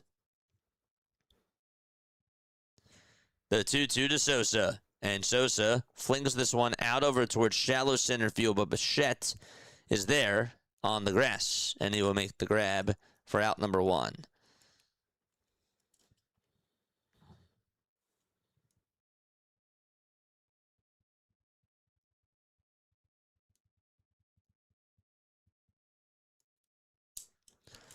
So now it's Stott's turn.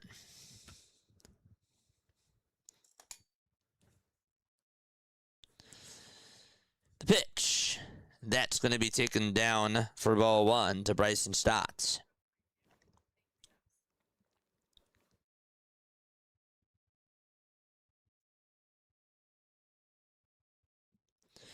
One ball, no strikes. Here's the pitch. That misses inside for ball 2.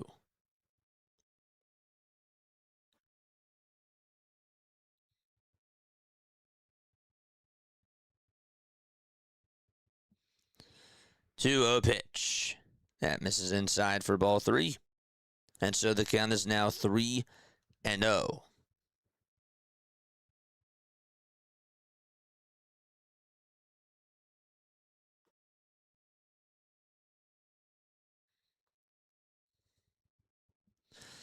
3-0 pitch to Bryson Stott. That'll be in there for a called strike.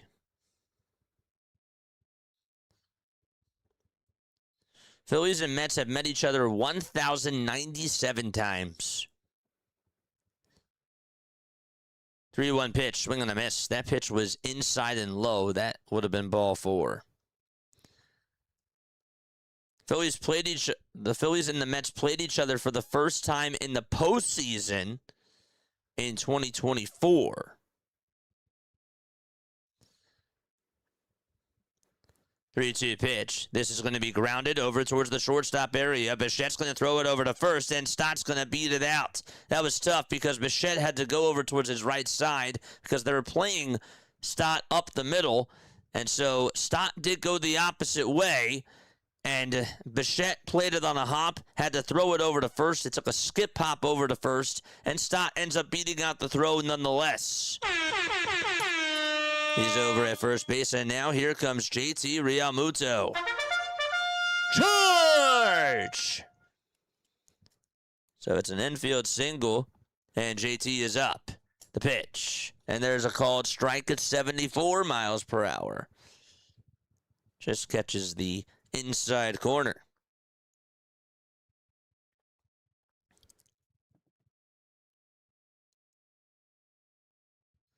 The 0-1 pitch to JT.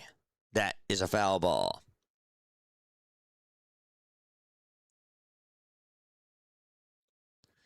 Jim Bunning, of course, had his perfect game on Father's Day.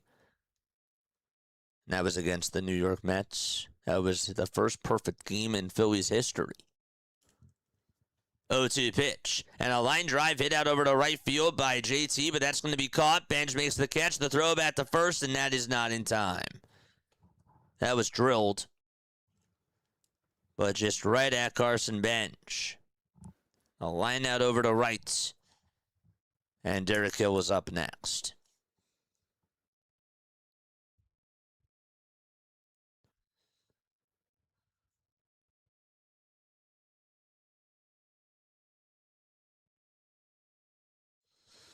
Here comes Derek Hill. The pitch is inside. The throw to second base to get Stott. He is safe at second base. And it was exactly what he was going to do right there. Bryson Stott gets into scoring position. And so Stott is now over at second base. That's his 14th stolen base of the season. Has not gotten caught once this year. In his career, he's actually had 112 steals and 127 attempts. 1-0 pitch, swing and a miss. And so the count is now 1-1. Phillies trail 3-2. Soto homered twice. And Ewing had an RBI single. 1-1 pitch on the way. There's a line drive base hit up the middle. Stott's going to be waved on home. Here's the throw to the plate. The throw, it's not in time. It takes a skip bounce off the mound. It goes behind the catcher, and Derek Hill goes over to second base. It's going to be an RBI single and probably an error on the center fielder, A.J. Ewing.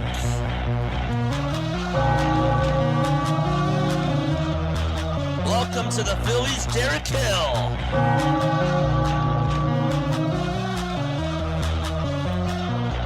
And here comes Crawford. Crawford looks at the called strike. I was just going to say that the Phillies had an RBI single from Bohm, an RBI double from Bohm, and an RBI single right now by Derek Hill. Wasn't going to add in that part because that part just happened. It's now 1-1 strike to Justin Crawford. The pitch, and that's a foul ball. Alan says, I just started my channel last year on Father's Day. Dude, that's awesome. That's so cool.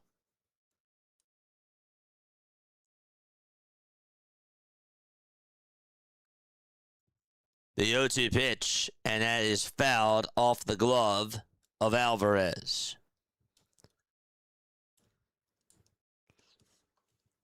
We're tied at 3 in the bottom of the 4th inning.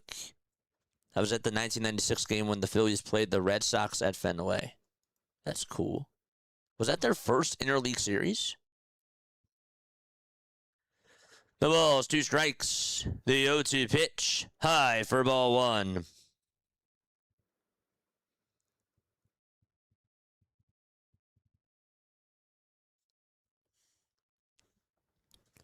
Whoever said automatic out. 1-2 pitch. And that is chopped foul. Who said automatic out? Canada's cousin? That's funny.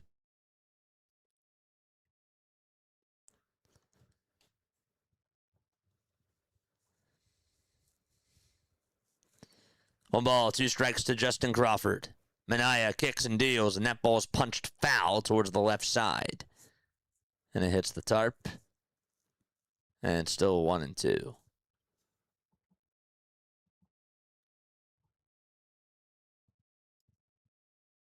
Of course, no problem. 1-2 pitch. That's going to be outside and low for ball 2.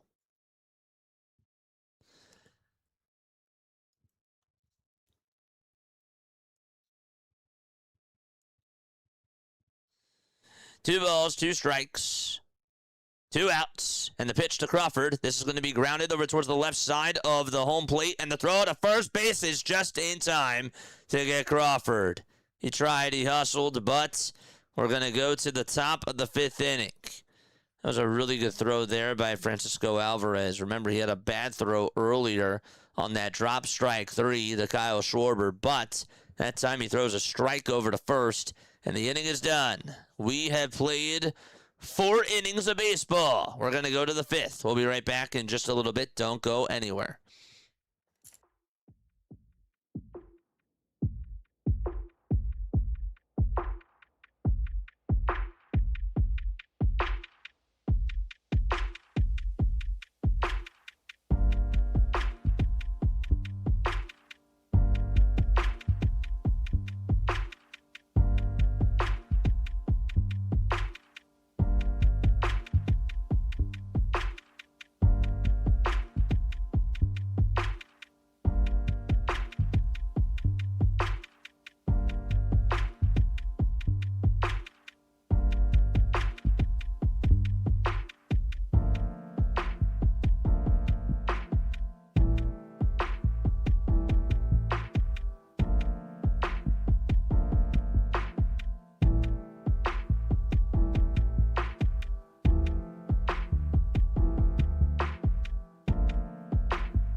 Folks, what's going on? My name is Jason Joseph. This is Play-by-Play with JJ. Make sure that you guys hit the thumbs up button and subscribe to the channel. We are tied at 3 apiece as we are in the top of the 5th inning. Bo Bichette is up to bat for the New York Mets. Nola kicks and fires, and the first pitch to Bo is going to be taken for strike 1 at the knees.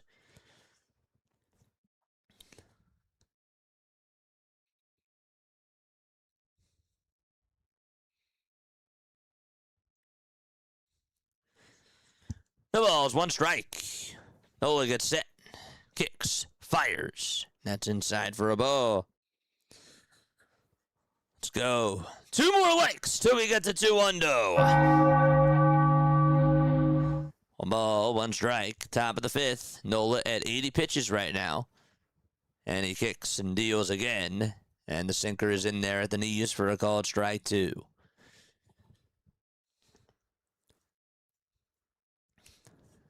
So it's 1 ball and 2 strikes. I saw that Dusty Wathan is now the bench coach for the Phillies.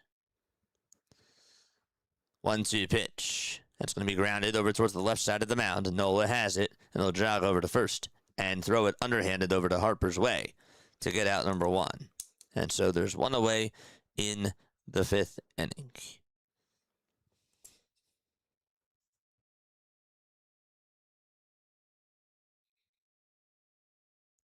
So, yeah, Dusty Wathan is now the bench coach. Mike Calitri is the field coordinator. And the first base coach is still Paco Figueroa, and Anthony Contreras is the third base coach. Pitch, and that's in there for a strike. And, of course, you still got Cesar Ramos in the bullpen. Bobby Dickerson is the infield coach. The ball is one strike to Juan Soto. Here's the 0-1, and that misses inside for a ball. Soto is homered off of Nola twice today.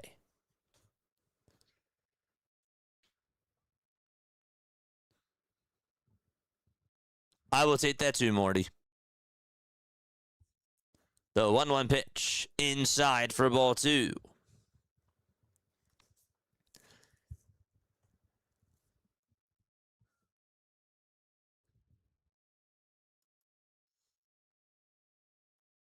Minaya so far, 4 innings, 6 hits, 2 earned runs, and 3 strikeouts.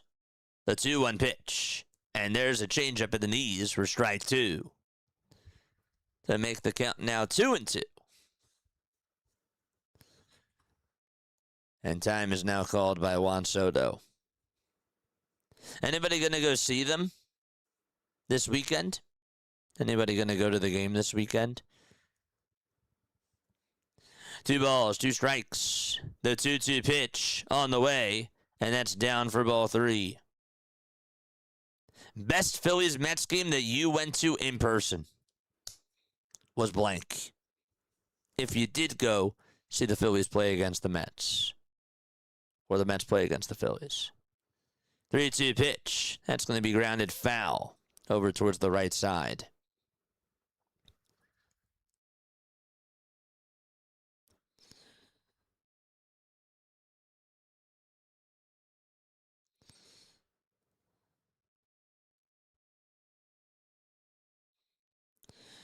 Three balls, 2 strikes. 3 seconds left on the pitch clock.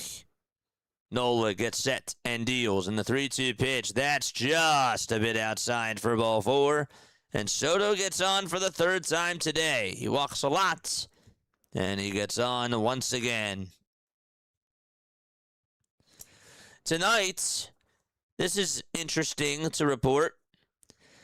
Gage Wood went 3 innings tonight. He had a rough first inning. He retired 7 of the last 8 batters. Only 1 to reach base was error after that. And he struck out 6. He gave up 2 walks. He had 58 pitches and 39 strikes. Phillies still have him on a 60 pitch limit as planned. That's what they're doing with him. The pitch will be in there for a called strike.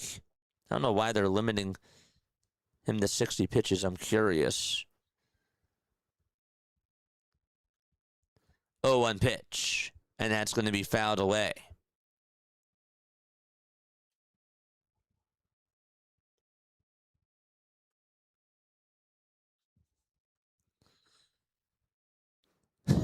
Eagle Auto, that's funny.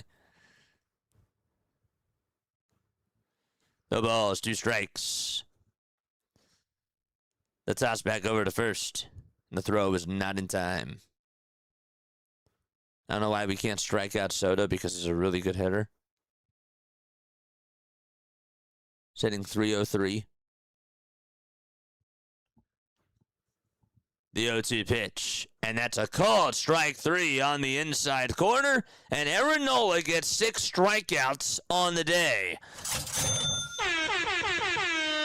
Well, it wasn't Juan Soto, but guess what? He got a strikeout there, so we'll take it.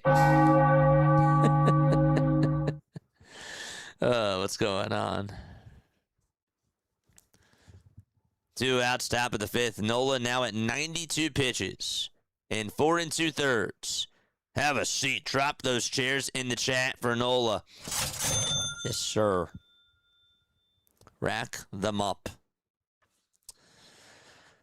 2 outs, top of the 5th. The pitch. There's a ground ball. Hit back up the middle. Sliding stop by Stott. He throws it to second. It's not in time. That was a very good try by Bryson Stott.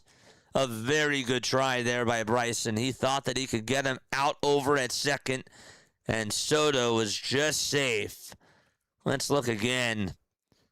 He scooped it up on the slide and then had to throw it from the ground over to second base. Didn't have time to get up. He just wanted to fling it right over to Edmundo Sosa, and he was safe. It was still a really, really good try.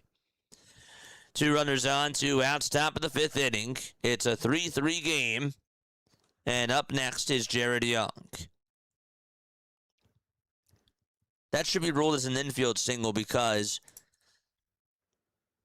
or actually up next is Marcus Semien. Excuse me. So that should be an infield single for A.J. Ewing. And the pitch, that's going to be grounded foul. Passes, I went to one of those games in 2009 at CBP. That was part of that home and home sweep that helped bury the Mets. It was the day after my birthday. Dude, that's so awesome. Nice. No balls, 1 strike to Marcus Semien. The pitch, and that is inside for a ball. What's up, Billy? How you doing, man? Good to see you on here.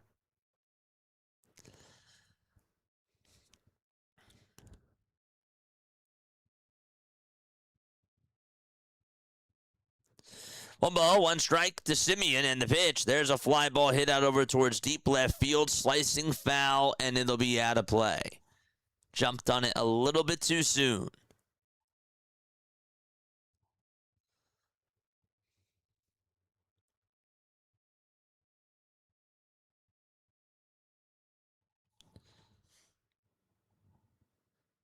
Juan Soto this year has only struck out 33 times. That's actually pretty good.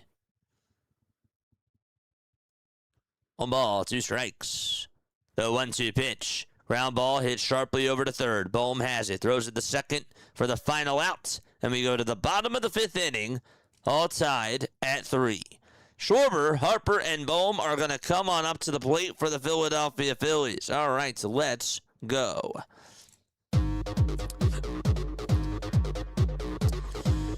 Okay, 5-4 on the fielder's choice.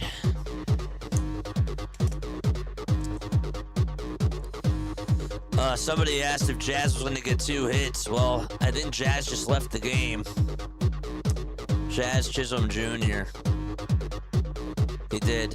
He left the game. That's crazy. How's everybody doing? What's going on? Richard's here. Says good morning, JJ. Phillies need to win the series. They do. I predict a big inning here. I hope so. I hope so. Cheers! Look, I am.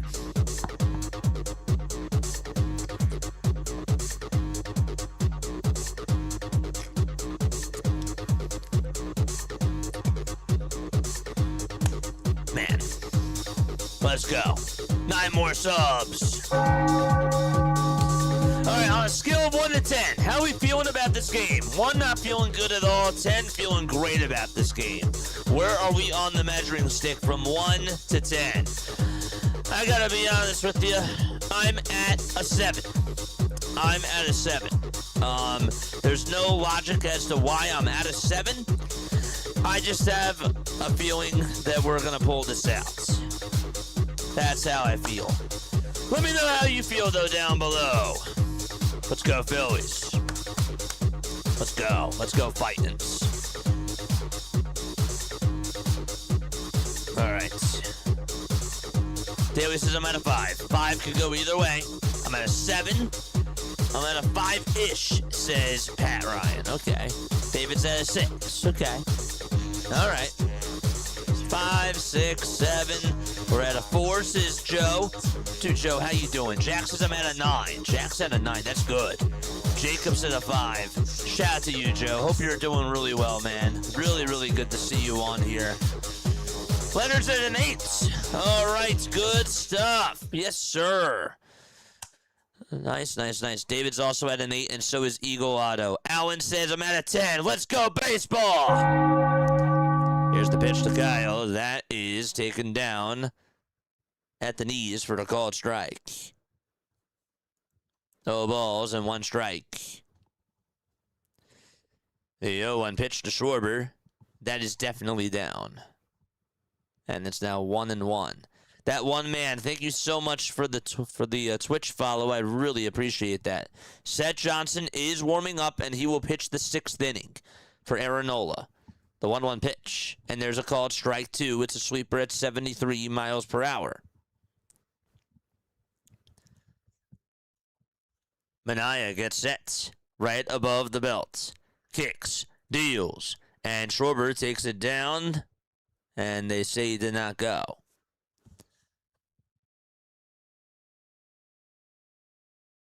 Score me a run here, and I'll jump to an 8. My concern is having 4+ innings to the pen. Yeah. I know. I hear you. We got a post-game show after this, too. Make sure that you guys calling into the post-game show.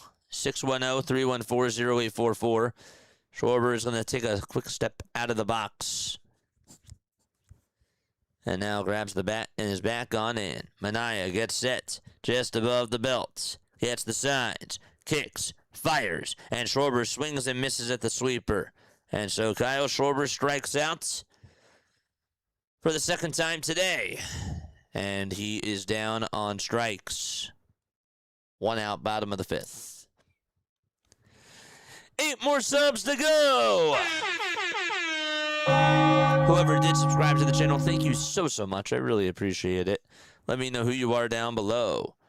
Pitch to Bryce Harper. That's off the plate for a ball. Harper's had very good career numbers against the New York Mets. We'll talk a little bit more about that in just a couple of seconds. But first, here comes the 1-0 pitch. And that is down for ball 2. It's actually going to be challenged by Harper. It was called a strike. That was clearly low. And Harper should win this. And he most certainly will.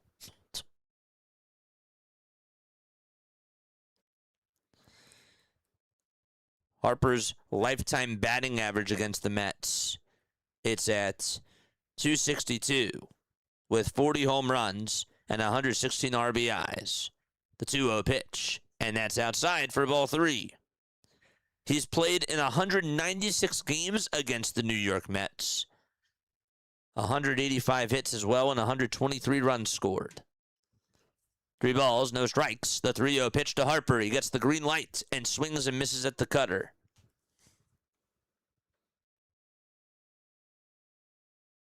Bronze, thank you so much. I appreciate you. Swords, I can't have you cursing in my chat, man. I can't have you saying stuff like that, man. We got to keep it clean.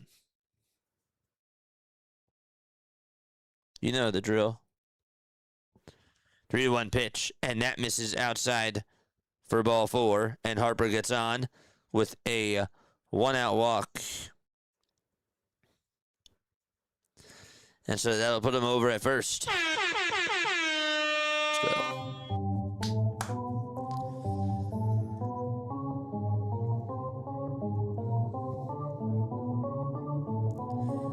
One out, bottom of the 5th. And here comes Bohm.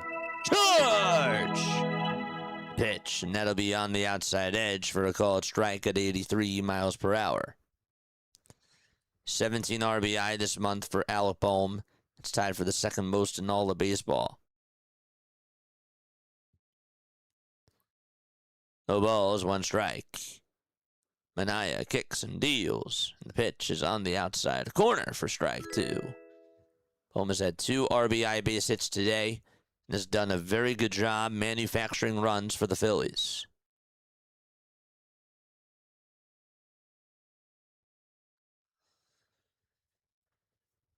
The 0-2 pitch to Alec Bohm. Fouled back towards the screen.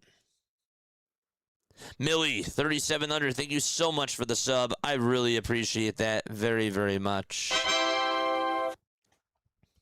Marsh is up next. 0-2 is the count to Alec Bohm. And the toss back over to first, and Harper dives back in there safely, getting his right hand back in there.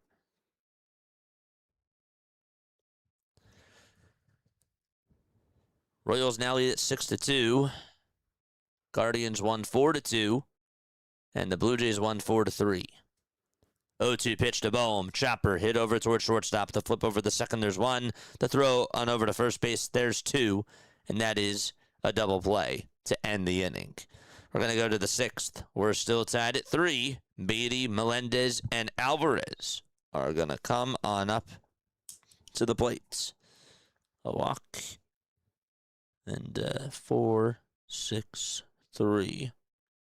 A 6-4-3 double play.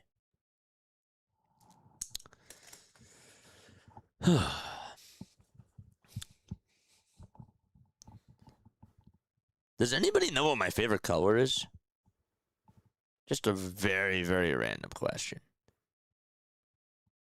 Anybody know what my favorite color is? Anybody want to guess what my favorite color is? Bowman's been hot lately. We'll see if he can sustain it, says Pat. Yep.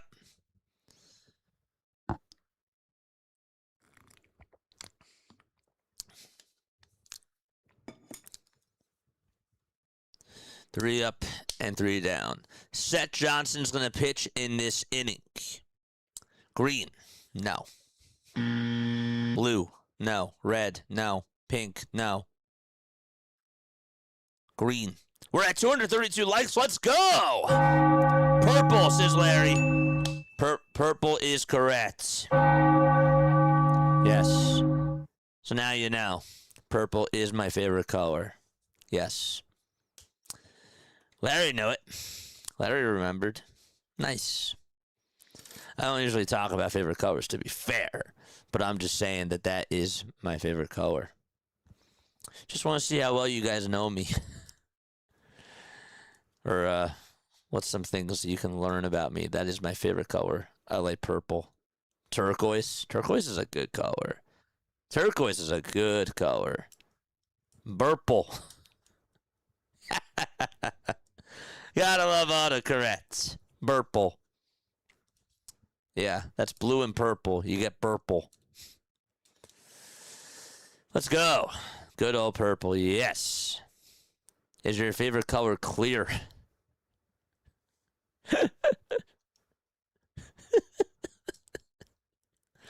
Seth Johnson's going to pitch. This is his first appearance since April 20th. It is a picture-perfect night out at CBP. You got, like, the top part of the sky is blue, and then just off into the distance, it's sort of white, red, and orange. It's a really good mix of colors out in center field. The pitch, and that's going to be in there for a strike to Brett Beatty. No balls, 1 strike. Johnson gets set at the logo in the 0-1, and that'll be fouled back towards the screen.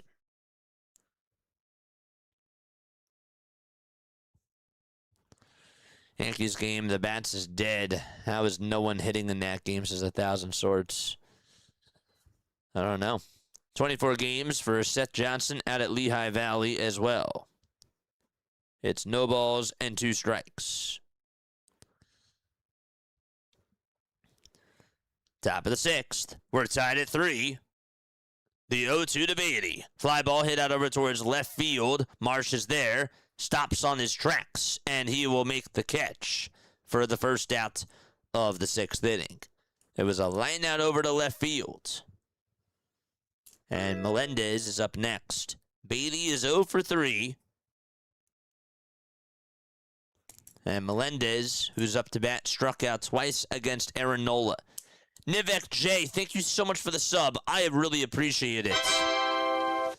Melendez is up. White batting gloves. And the pitch. That misses outside for a ball. Seth Johnson's firing at 99 miles per hour.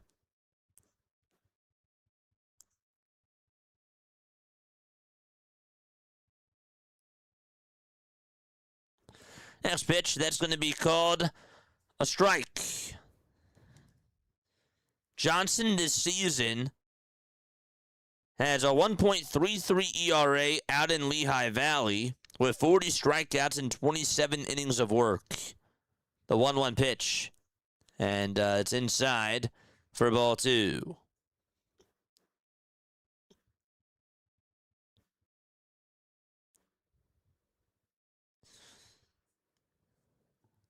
2 balls, 1 strike. Johnson kicks and fires. Swing and a miss. Another really good fastball thrown there by Seth Johnson. That was to MJ Melendez. And so the count is now 2-2.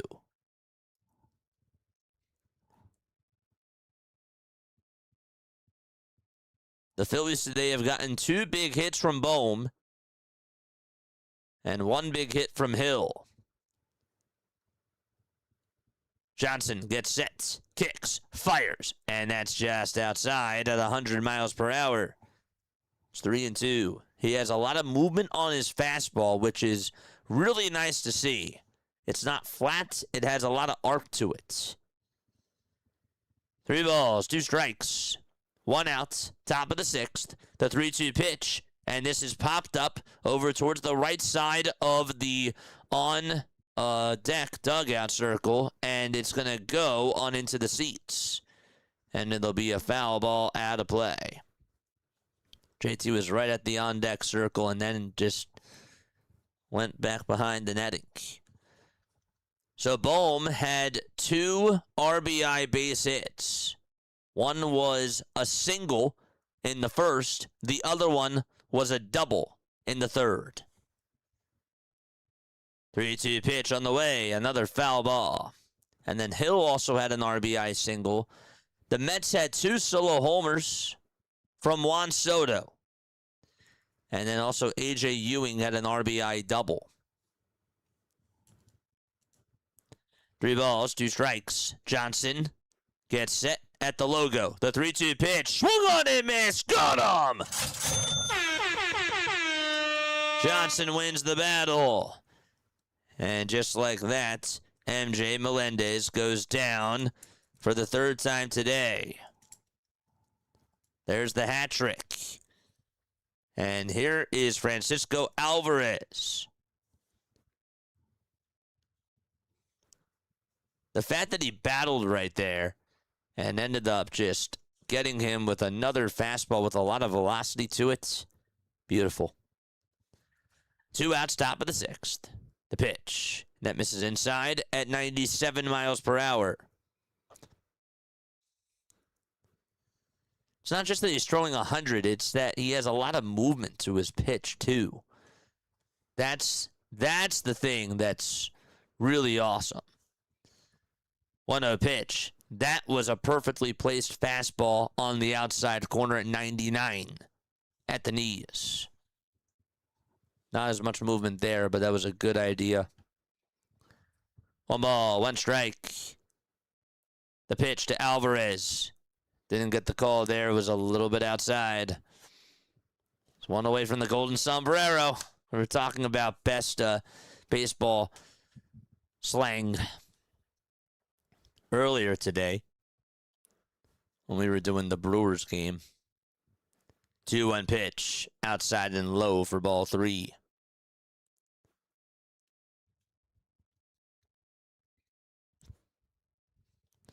Yeah, to be honest, I wasn't expecting this. Just got to get him out here. 3 balls, 1 strike to Francisco Alvarez. Johnson kicks and deals. Swing and a miss. Whew. It's now 3-2.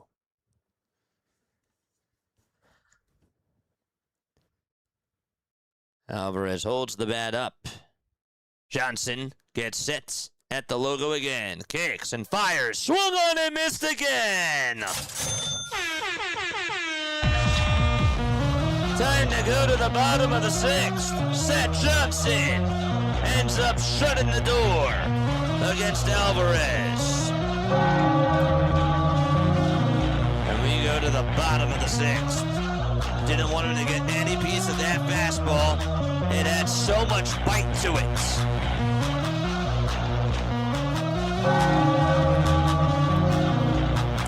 Let's go! Drop those Phillies the most! Time to go to the bottom of the 6th.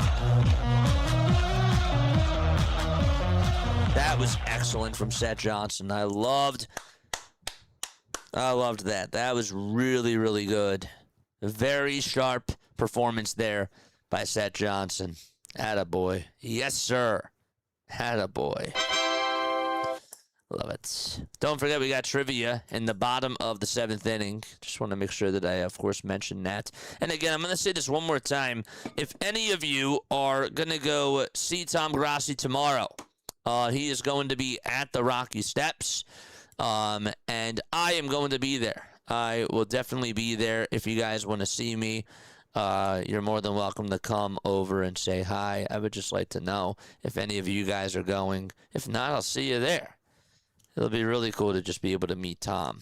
And we'll talk more about how the experience went on Saturday. But yes, I'm really, really looking forward to it. And should be a lot of fun. Tom Grassi, if you don't know, he covers the NFL. He's doing 30. He's visiting 30 NFL cities in 30 days. He's doing it for the second time. And he's raising all the money for St. Jude, which is so awesome.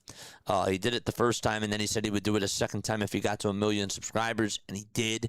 So that's what he's doing. He's in the middle of doing that. And I just got to give him a lot of credit for all the dedication and for all the hard work like he's been really putting on into it. It really just goes to show like what the bar is for the platform, and hopefully one day we'll be able to tomorrow it'll be really cool to just be able to talk to him, That'd be really awesome. Here comes Brandon Marsh in the pitch, and that's outside for a ball. He's done so many awesome things for this platform, and he really, he's inspired me for sure. 1-0 pitch, and that's going to be in there for a called strike. Zachary's here. What's up, Zach? How you doing, man? Good to see you on here. 1 ball, 1 strike, and here's the pitch to Brandon Marsh. Swing and a miss. 1-2. Cards Baby Blues were nice too. Rangers Blues, they're not terrible, says Pat. 1-2 pitch on the way. Swung on and missed. And so there's out number 1. 1,000 Swords. Did you just spoil that or no? Marsh cooked me. Was that a spoiler, my friend? If not, I can't have you saying stuff before I see it, man. There's a call to the bullpen as that is going to do it. That is going to do it for Shaw Mania. 303 Smiles, what's going on? Good to see you on here. Have a freaking great time, JJ. I'm so excited. I really, really am. It'll be so much fun. And hopefully we'll get to interact. Is there anything that I should bring, chat? I feel like if I just go with something like that, be a little bit awkward. I was sort of talking about this today. Like, if I'm like, hey Tom, like, would you sign my baseball? Like, I don't want to do that. I feel like it's a little bit awkward. I want to go over there and I want to talk to him. But somebody asked me earlier today, like, do you have anything planned for it? And I'm just like, I want to go meet him. But like, should I bring something with me? Let me know. All right. So we have a pitching change here in the bottom of the 6th. Dude, what the heck just happened on the 3D? Weird.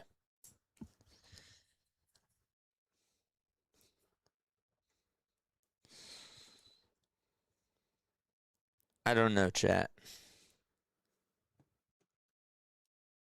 I would just ask for a selfie. Gotcha. Yeah, that'd be cool.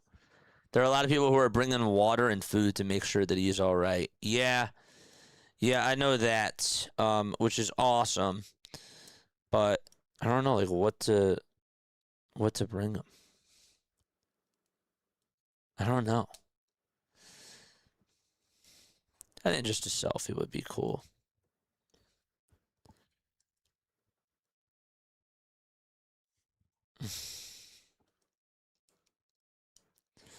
Bottom of the 6th. We're tied at 3. We are tied at 3. Huascar Brazaban is going to pitch for the Mets. 31 games, a 1.96 ERA, 32 strikeouts, and he will face Edmundo Sosa. Pitch number 1, strike 1 at 96 miles per hour.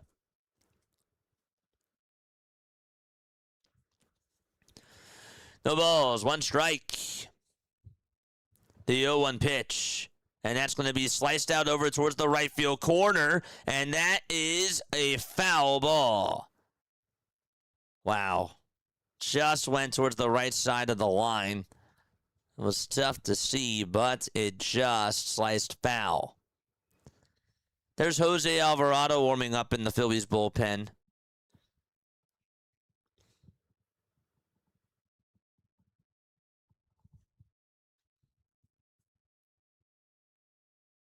I love what Tom does, but 30 and 30 is almost like punishing yourself. You have all summer, Tom. You know what would really be really cool? It'd be really cool to get him on during a Phillies game. That's just a dream, but maybe one day. 0-2. That's down for a ball. I can dream. 1-2 pitch to Sosa. And did he foul it off? He did. Just got a little piece of it.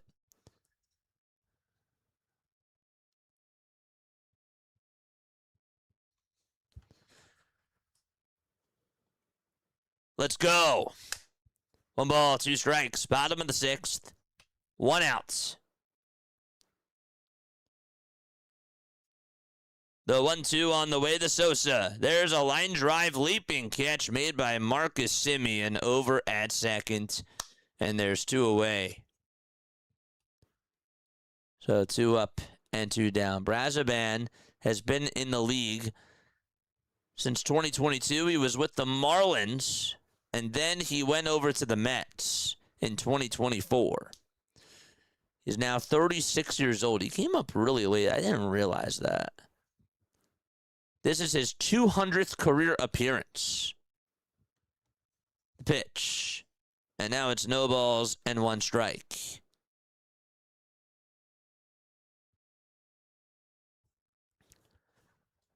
The pitch on the way, and Stott is going to ground this one over towards second, and the throw over to first is in plenty of time. And there's out number 3. Time to go to the 7th inning. We're still tied at 3 apiece. Benj, Bichette, and Soto are going to come on up to the plate for the New York Mets. Other scores around Major League Baseball as we take a look around the league. The Kansas City Royals are up 7-2 against Graceffo and the St. Louis Cardinals. Bobby Witt Jr. homered in the bottom of the 1st, and then in the bottom of the 2nd, Isaac Collins had an RBI double, so did Carter Jensen. And then Lane Thomas had himself an RBI double as well. Starling Marte had an RBI double in the bottom of the 2nd, and Bobby Witt Jr. had himself an RBI single. So 2 runs for the St. Louis Cardinals and 7 for the Kansas City Royals.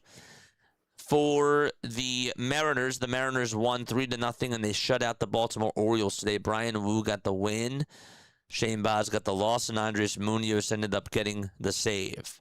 Young had a double in the bottom of the 1st, and Emerson had a 2-run single in the bottom of the 1st.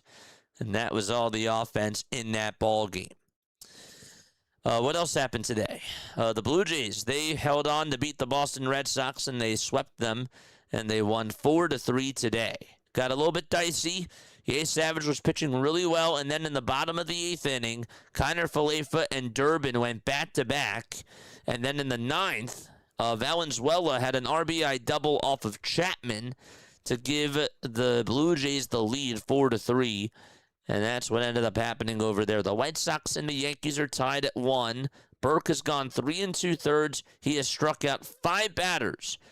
And that's what has happened to him. On the other hand, Ryan Weathers, 6 innings, 8 strikeouts so far on a total of 81 pitches and just 1 earned run allowed on 3 hits. So we're going to the top of the 7th out in Philadelphia. We're tied at 3. Nola went 5 innings, struck out 6, gave up 7 hits, 2 earned runs, and 1 walk today. The 1 walk was good. I was happy that he only gave up 1 walk. The walks were not a killer today. Just a beautiful sky out at Citizens Bank Park. Jose Alvarado's going to pitch. He has a 5.76 earned run average, 25 innings, 31 games. And he's looking to try to do well here in the top of the 7th. Carson Benj is up, and on the very first pitch, he'll smack a single out to center field. Not a good start there by Jose Alvarado as Benj gets on with a leadoff single to start off the top of the 7th. Pitch was right down Broadway, too. Benj was like, that's a mistake, and he capitalizes. Tiffany's here. What's going on? What's up, Tiff? A leadoff single to start off the 7th, and here's Bo Bichette. And Bichette's pitch that he takes is on the inside corner for a called strike. That makes the count 0-1.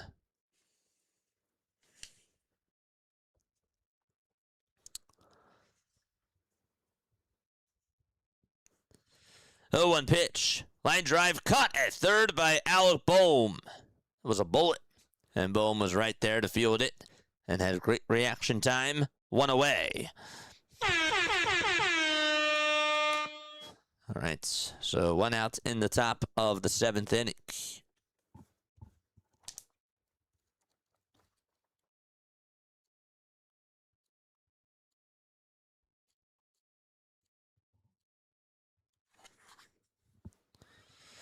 Here's Juan Soto, who's gotten on 3 times today. He's also homered twice.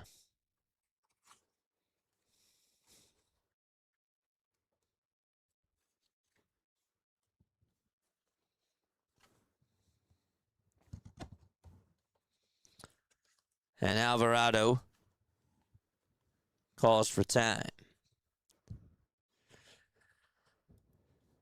Jose does have 33 strikeouts on the season.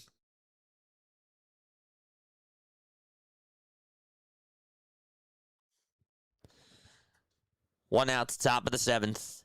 Soto's in the batter's box. And the pitch, foul ball. Hey, chat, remember when Jose Alvarado had a 1.74 ERA in 2023? Feels like it's been a while since that has happened. Right now, his whip is at a 1.64. The 0-1 pitch. Swing on the tapper, fouled over towards the right side.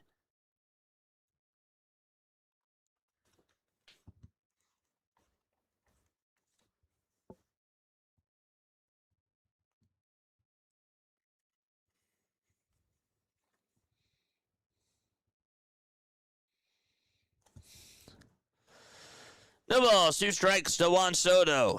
The 0-2 pitch, and that misses outside for a ball.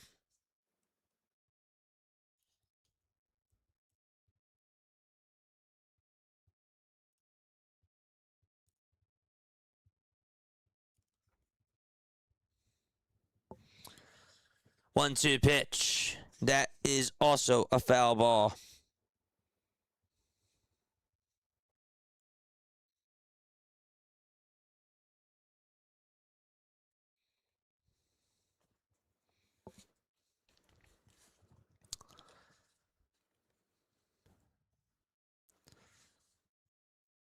One ball, 2 strikes to Juan Soto. And the 1-2 pitch. And Soto pops this one up. It's hit out over towards the shortstop. Edmundo Sosa shuffles towards his left. Now shuffles back towards his right. And he'll be there to make the catch for the 2nd out of the 7th inning. 2 away. Let's go. One more sub. One more sub till we get to 10,900. Let's go. And whoever did subscribe, please let me know who you are down below. Pete's here. What's up, Pete? How you doing? 2 outs, top of the 7th. So Soto popped out. And Mark Vientos is going to pinch hit.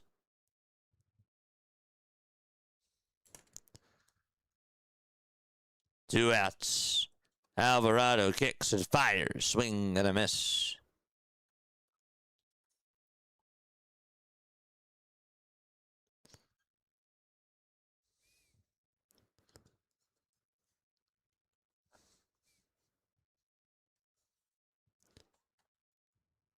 No balls, one strike. 10,900! 100 more to go for 11K. Thank you so much.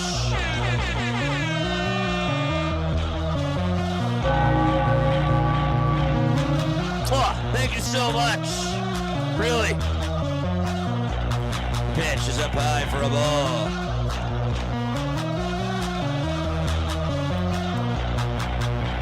Ball, one strike. Top of the 7th. Runner over at first. The 1-1 pitch. That's going to be called strike 2. Thank you so much, chat. Everybody that subscribed, thank you so much. Appreciate you. From the bottom of my heart.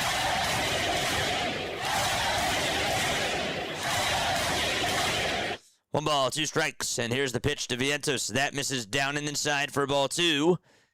And the runner goes over to second base as well. Got a very good jump there. Did not even see that. He sprinted right over to second base. He was like, yep, I'm going to go. I'm going to go. Welcome aboard. Thank you so much. Athy, thank you so much. 2-2 pitch. That's going to get away from JT. It's a wild pitch. And now that's going to put our runner over at third. So Benj goes from first to third. He stole a bag on the last pitch. And he advances over to third on a wild pitch, this time up. Alvarado can be a little bit wild. 3 balls, 2 strikes. Alvarado gets set above the belt. Kicks, fires, and it's down and inside for ball 4. And Vientos gets on with a 2-out walk. That is too bad.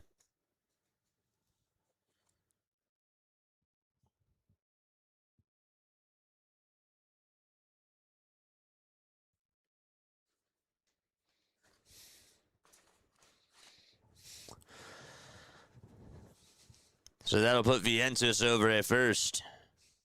Got to get out of the inning, man.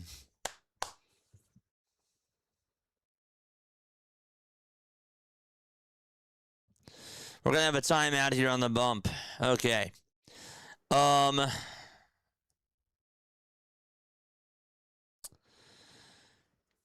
This is from John Heyman. The Tigers are seeking controllable pitching and athletic position players close to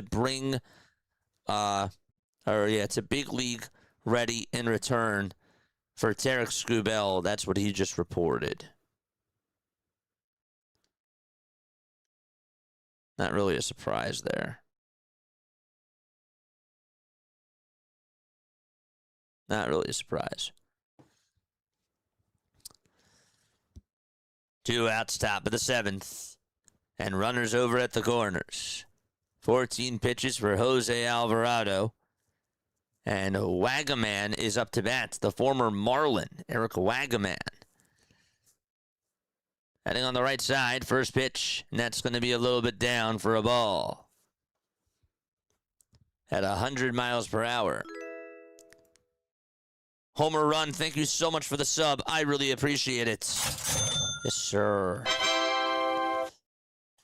1 ball, no strikes. Here's the 1-0 to Wagaman. That's going to be lined out to right field, and this should bring home another run.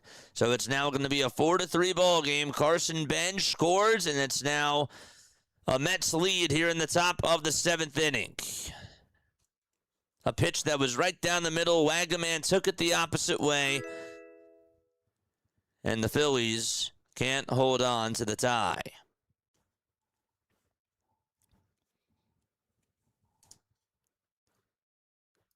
Before that, Alvarado faced Wagaman once, and he was 0 for 1. Vientos stops over at second, and it's a 4-3 lead on the opposite field RBI pinch hit single by Eric Wagaman. And now it's Simeon's turn. The pitch to Marcus Semien, and that misses down and inside for a ball.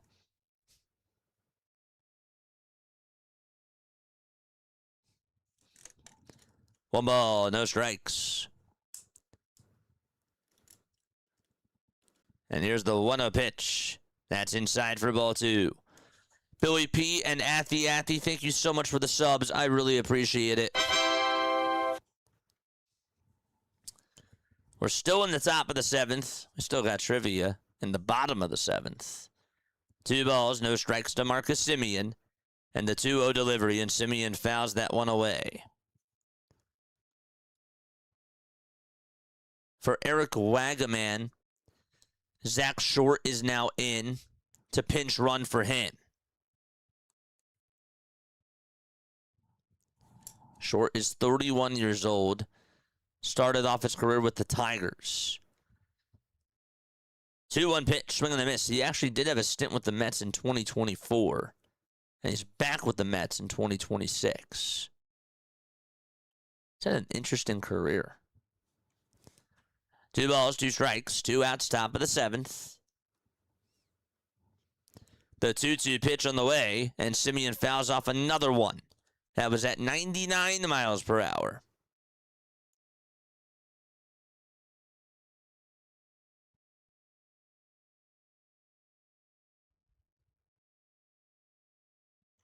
Thank you so much.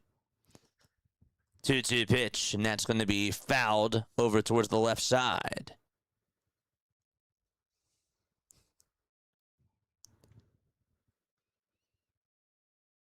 This has been a 6-pitch at-bat. 3 of the 6 pitches have been fouled off. 10 seconds left on the pitch clock. The 2-2 to Semien. Swing and a miss. Got a cutter that was in the dirt. And the inning is over. And we're going to go to the bottom of the 7th inning. Hold up a second. Alvarado's going to stay out there really quickly. And Semien looked like that they were going to end the inning, but they called foul ball. Let's look again. Showing JT picking it up. I think it hit the dirt first. Yeah. So it was a foul tip, and the at-bat will continue. All the infielders go back to their spots. So it's 2 balls and 2 strikes. The 2-2 pitch on the way, and Semien flies one out over towards left center field. On the run is Crawford, goes back, and he can't make the catch. It bounces off the wall. Another run's going to score. 2 runs are actually going to score, and it's now a 6-3 ball game on a 2-run triple by Marcus Semien. That's ridiculous. It was a foul tip that they ruled before. Semien was out. And Semien gets on with a 2-run triple out over towards Monty's angle. They showed everybody going back to the dugout, and then they brought them back. Really odd. So now it's a 6-3 ball game with 2 outs in the top of the 7th. Umpire removes an inning-ending strikeout. And the next pitch is a 2-run triple.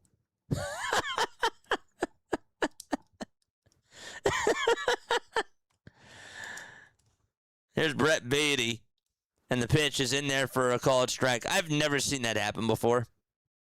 Never. The first triple of the season for Marcus Semien.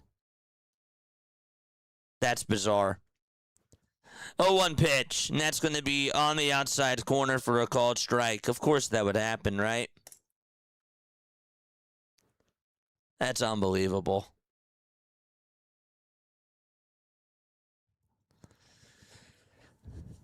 The pitch, and the Mets are going to challenge this. The call's going to be overturned, so now it's a 1-ball, 1-strike count.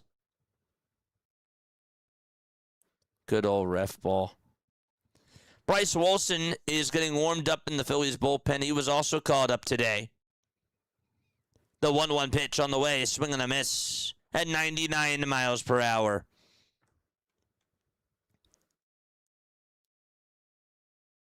Yep.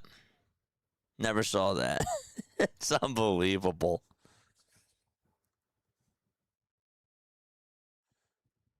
The 1-2 pitch. And another foul ball over towards the right side. So it's 1 ball, 2 strikes. Top of the 7th. The Mets have put up 3 runs in this 7th inning. Alvarado is pitching. 28 pitches for Jose Alvarado. The 1-2 pitch on the way. Outside and low again. And now it's 2-2. 29 pitches for Jose Alvarado.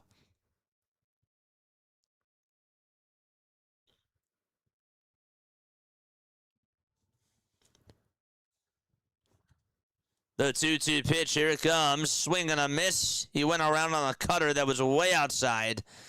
But the damage is done for the New York Mets thanks to an RBI opposite field single and also a 2-run triple.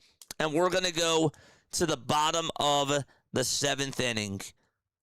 The Phillies are down 6-3. All right, I'm going to ask you a Phillies trivia question.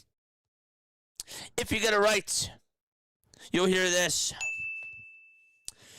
If you get it wrong, okay, you will hear this. Okay. Here is what I would like to know.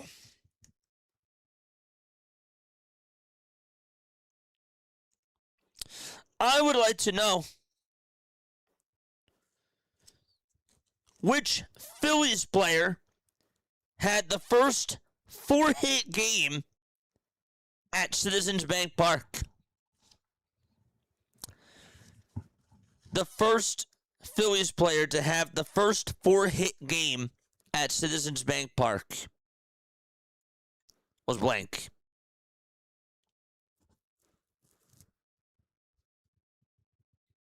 Unbelievable. Mike Schmidt, nope. J-Roll, good guess. Trey Turner. Trey Turner was not around in 2004. Howard. Nope. Couple more. It's not Rollins. Schwarber. They weren't around in 2004. Citizens Bank Park was opened. Really, it was 2003. Tomei. Jim Tomei. That is correct. Jim Tomei had the first 4-hit game on April 16th of 2004. That is correct. Good job, my friend. Vote. I appreciate it. Jim Tomei is right. Randy also said it too. He said those, but I know what he meant. I know what you meant. Pat Ryan also got it right. Yes, sir. Good stuff. And everybody else that got it correct, congratulations to you. The pitch, and that's going to be inside and low for a ball to JT Realmuto. 1 ball, no strikes. This is JT who's up to bat. And so it's 1 ball, no strikes. Huascar Brazaban is pitching. Benj is now out in center field. Beatty's in right. Bichette's over at third. Short's at second. And Vientos is playing over at first. 1-0 pitch. And that is down for ball 2.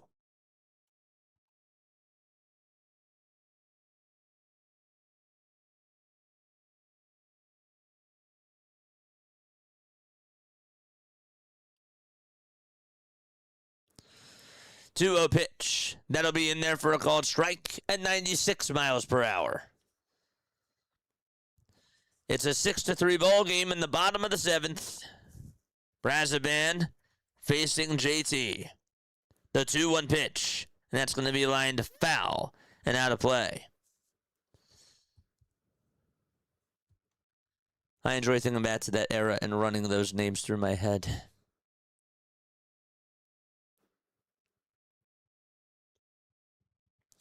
The 2-2 pitch, here it comes, and that misses down and inside for ball 3.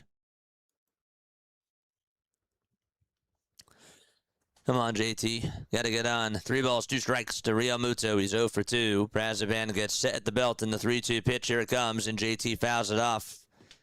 Try to defend right there.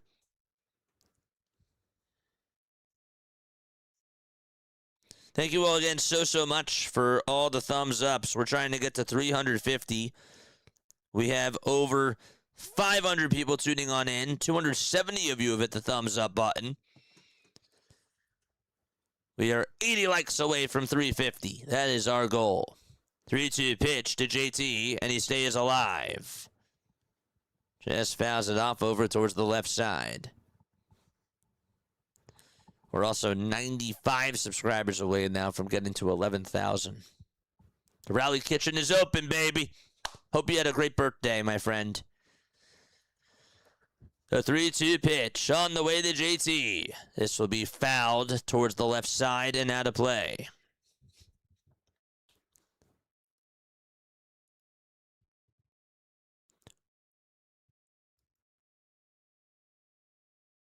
Three balls, two strikes. A long at bat by Real Muto. The 3-2 pitch, and that's down for ball 4, and JT gets on with a leadoff walk. Nice. That was a great at bat by Real Muto. That's what they needed. Charge! Again, once again, the Phillies are off tomorrow. Their next game will be on Saturday. The pitch to Hill. He'll foul that one off of his ankle. He's going to step on out of the box. Go over towards that left side. Just got to put pressure on the bases. Up next is Justin Crawford. Again, Trey Turner got taken out of the game. No balls, one strike, bottom of the 7th. Hill had an RBI single back in the 4th. A .220 average, 4 home runs, and 9 RBIs on the season as well.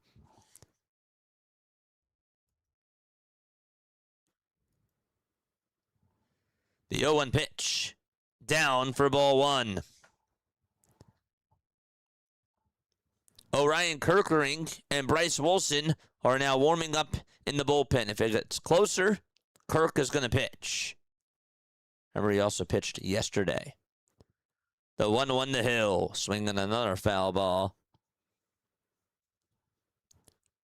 It's 1 ball, 2 strikes.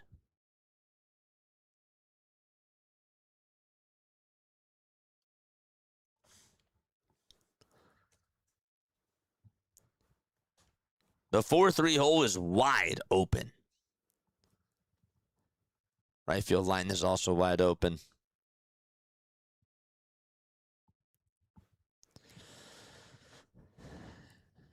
Razaban gets set at the belt, and here's the 1-2 on the way. Swing and a miss. And there's out number 1. Changeup was inside. And he was off balance.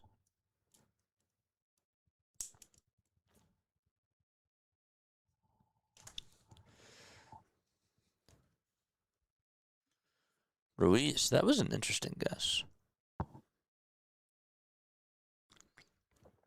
All right, that is going to do it for Brazaban, and we are going to have a pitch and change here in the bottom of the 7th inning. Folks, just a couple of reminders. If you guys have not become a member today, well, you certainly can. Memberships are $2.99 a month. One of the mods will drop the links to the memberships down below, and you can become a member. You get access to all these cool emojis, which is really, really cool. It's just $2.99 a month. That's all it is. It's just a good way to support the channel. You get access to all of the emotes. Mods, you can drop all the emotes down below as well to show people what emotes we have on board. We sometimes change things up too, especially during Sixers season and during the Eagles season as well. It's just a really good way to just be able to support the channel and just get involved in other ways as well. The other thing I wanted to mention too is make sure that you guys go follow me on the social media platforms. They will also drop that link too. They'll have the link tree down below in the live chat, and you can go check me out on TikTok, on X, on Instagram, and Discord, and also Twitch as well. And also, if you are tuning in over on Twitch, thank you so much for being on here. It really means a lot that you guys are here. So those are the things I wanted to make sure that I announced. And then other than that, if you guys want to partner with me, if you have any sort of if you're interested in sponsoring the channel, you can definitely email me at jasonjosephonair@gmail.com. So you're more than welcome to do that as well. That'll also be posted in the live chat too. jasonjosephonair@gmail.com. There's all the emotes right there. What's up, Scott? How you doing, mate? AJ Minter is going to be on the hill. Minter versus Justin Crawford. 1 out, bottom of the 7th. Crawford's 0 for 2, and the pitch is up high, and that was actually caught by Francisco Alvarez, to my surprise. AJ Minter, he was a Brave. They have former Braves and former Marlins on their team. 1 ball, no strikes. The 1-0 pitch to Crawford, and he takes a cutter all the way for strike 1, right down Broad Street.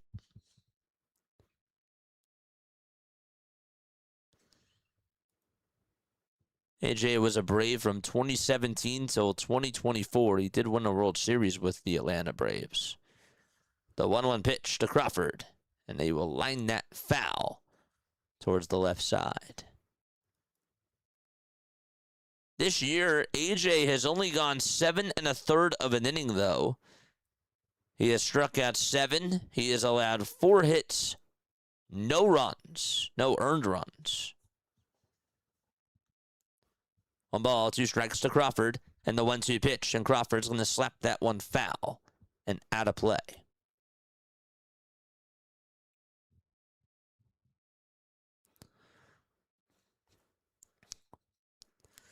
6-3 Mets, bottom of the 7th.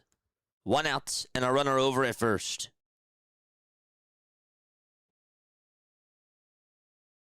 The 1-2 pitch on the way to Crawford, and he fouls off another one. He's putting up a fight, that's for sure.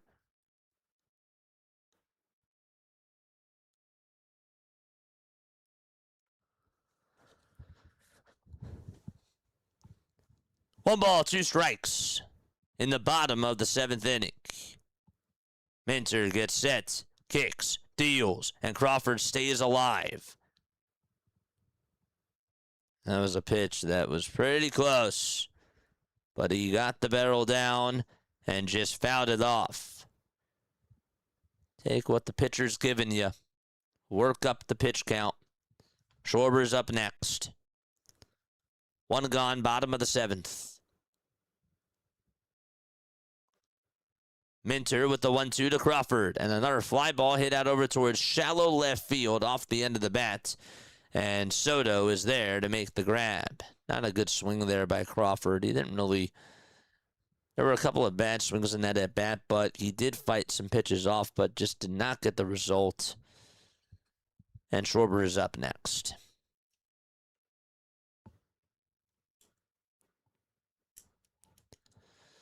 Oh boy.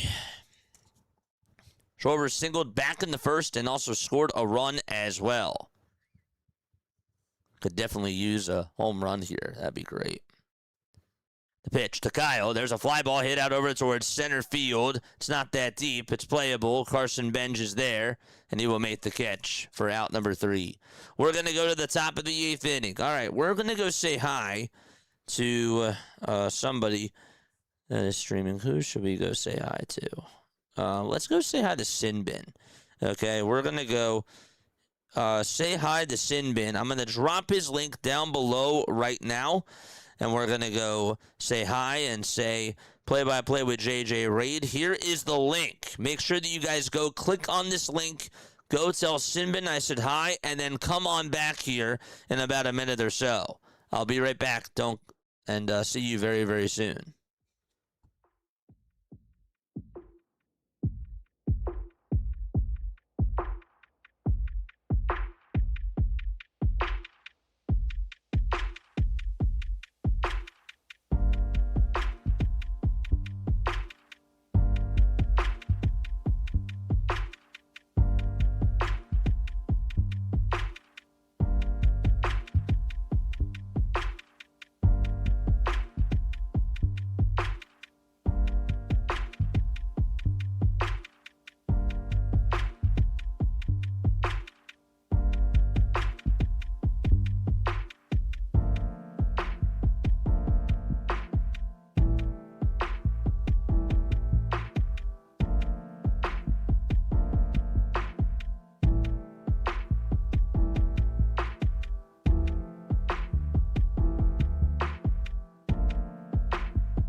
Nice. Matthew Torrey, thank you so much for the sub over on YouTube, my friend.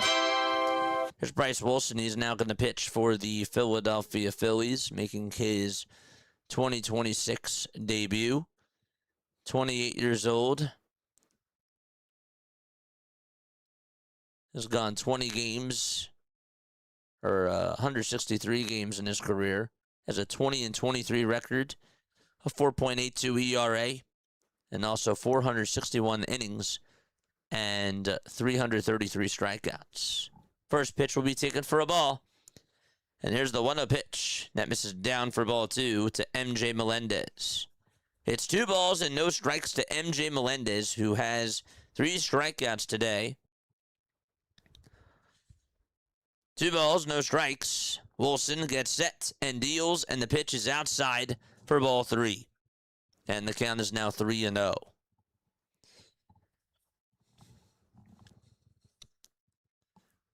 Eight seconds left on the pitch clock, and here's the 3-0 pitch on the way. That misses up high and outside for ball 4, and not a good start by Wilson. Look, he tried to get over towards the outside corners, and they were just so off. Really. So a leadoff walk here in the top of the 8th inning, right on 4 pitches to MJ Melendez, who gets on for the first time today. And it's Francisco Alvarez's turn. Alvarez looks at a strike on the inside corner at 98 miles per hour.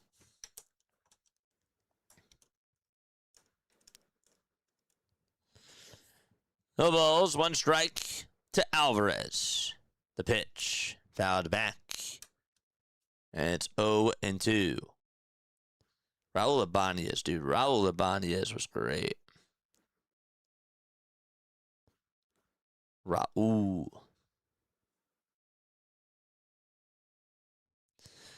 0-2 pitch. And that misses down for a ball. It's looking like a 3-run type of a game. Yeah.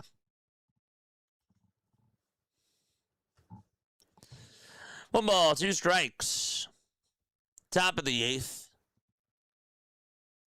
The 1-2 pitch. Chopper hit over towards shortstop. The throw over the second, there's 1. The throw over to first, that's not in time. And that's a 6-4 fielder's choice. You know, I've been saying for a little bit of time that I had a lot of high hopes for Andrew Painter. And I know that so far it has not worked out for sure. I wonder if there's a guy that you thought on the Phillies was going to be a great player that ended up, like, not panning out.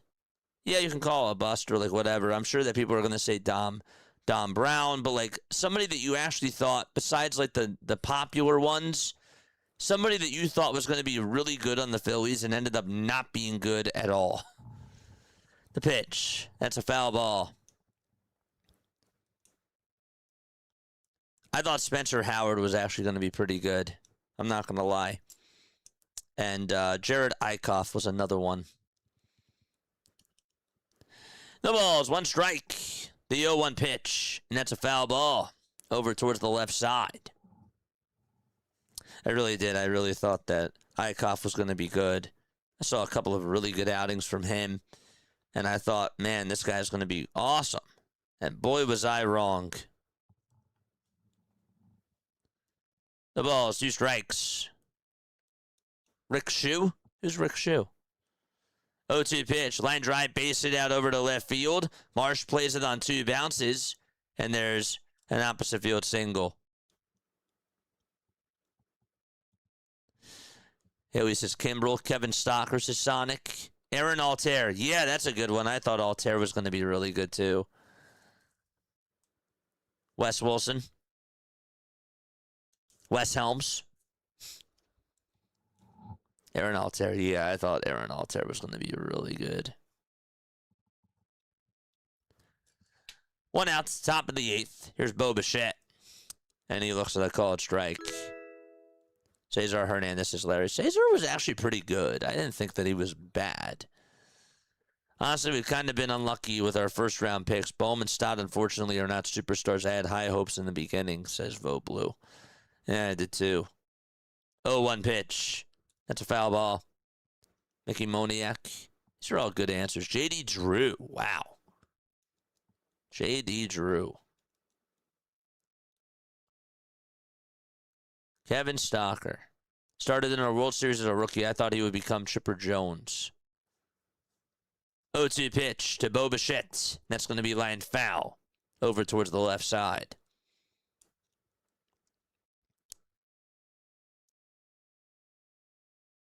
How about Maikel Franco? Randy Wolf.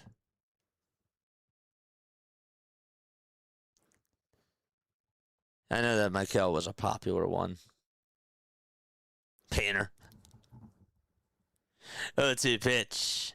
That's going to be fouled over towards the right side. Andres Blanco. There's a good one. You know he had a good career. I'm going to say Pat Burrell just because everyone thought that he would be a Hall of Famer. It's a good one.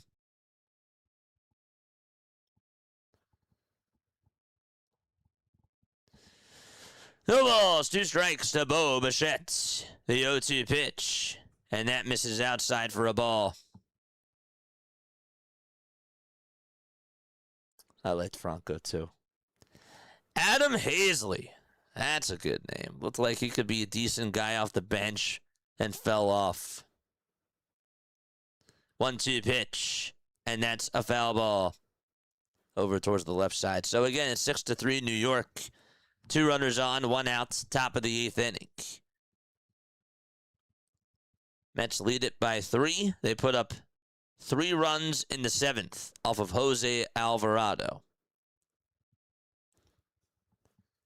The 1-2 pitch. Here it comes. And that's grounded over to third. Bohm picks it up, throws it over to the second for 1. The throw to first. There's 2, and that's an around the horn double play. We will go to the bottom of the 8th inning. And the Phillies are going to come on up. Jack with a 2. Let's go. Phillies are historically poor at developing talent. You know what, man? Like, it again just makes me think to myself, the fact that they actually ended up winning a World Series is remarkable to me because Rollins, homegrown talent. Chase Utley, homegrown. Howard, homegrown. Like, all the, Pat Burrell, homegrown. Like, they actually did it with their homegrown talent that year. It's crazy to me. But no. Oh, dude, thank you so much for the $2 super chat. Full animals, too. It's unbelievable.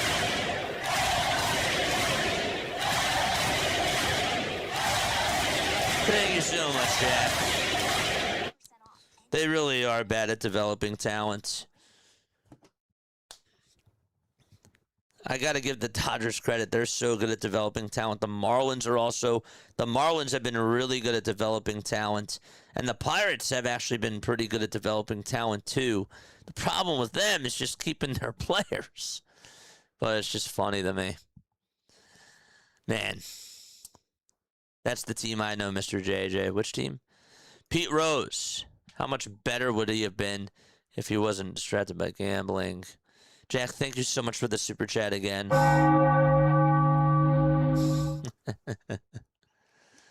Yeah.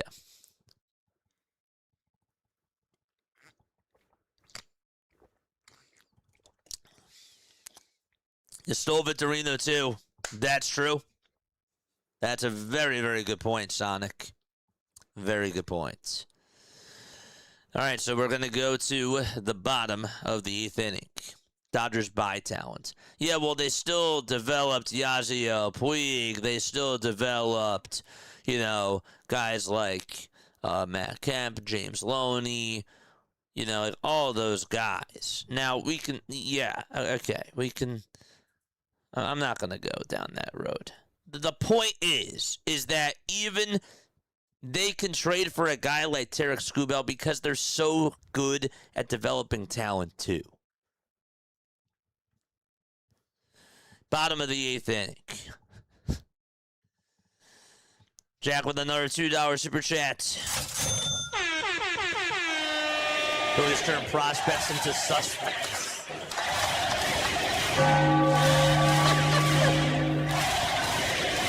Here comes Bryce Harper and the pitch, and that's on the outside corner for a called strike. I love that. Oh, that's hilarious. That is such a bar.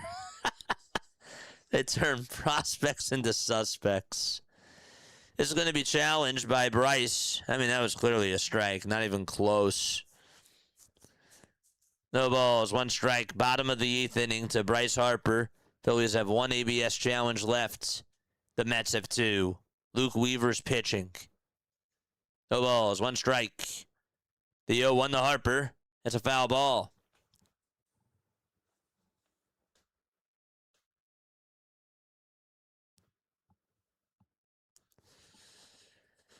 No balls. 2 strikes. Weaver gets set at the New York letters. The 0-2 pitch on the way to Harper, swing and a miss. And there's out number 1 in the bottom of the 8th inning.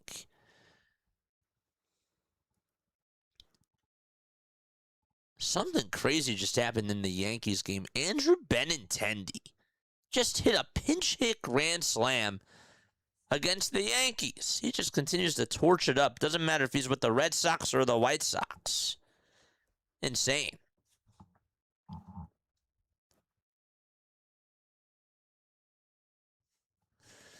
One out, bottom of the 8th in the pitch. That is a foul ball.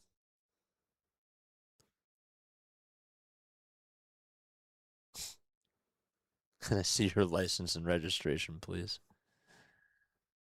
No balls, 1 strike. Bottom of the 8th, 1 out. The pitch to Bohm. That ball's going to be fouled back over towards the right side. And so the count is 0-2. Bohm is 2 for 4 in his career against Luke Weaver with a triple and an RBI. Yes, you heard that. A triple from Alec Bohm against Luke Weaver. Excuse me. 0-2 pitch. That'll be smacked foul and out of play.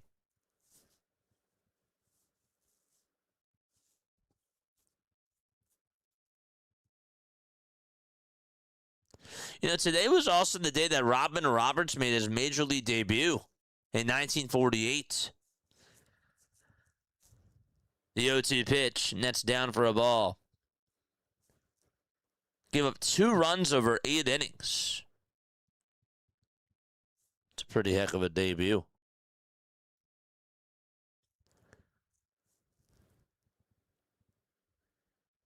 A ball, 2 strikes. Boom. In the box. The 1-2 to Alec. Inside for ball 2. Weaver's ERA is at a 2.32. He also has 30 strikeouts on the 2026 campaign so far. 2 balls, 2 strikes. Weaver gets set, kicks, fires, and boom, lays off. 3-2. Changeup really didn't even have a lot of bite to it.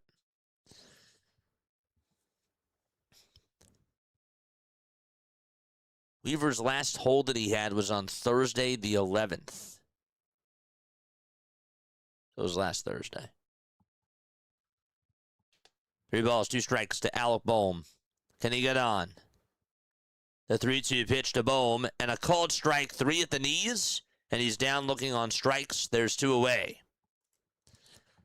Got a fastball at the knees and just shook his head. Watched it go on by.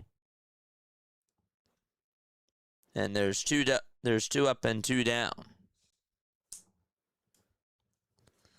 NBC Sports Philadelphia just put up a graphic that says Bohm staying hot. And wow, he's had a great day today. I'm just thinking, like, what great timing that was. The pitch to Brandon Marsh, swing and a miss. It's no balls and 1 strike on a pitch that was in the dirt.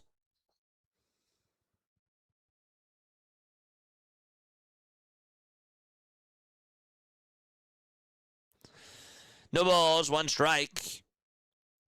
The pitch to Brandon Marsh, and that is down for a called ball. Thank you, man. I really appreciate that. I like history. I like learning about the teams, and I feel like baseball, there's such a richness when it comes to history. I really do.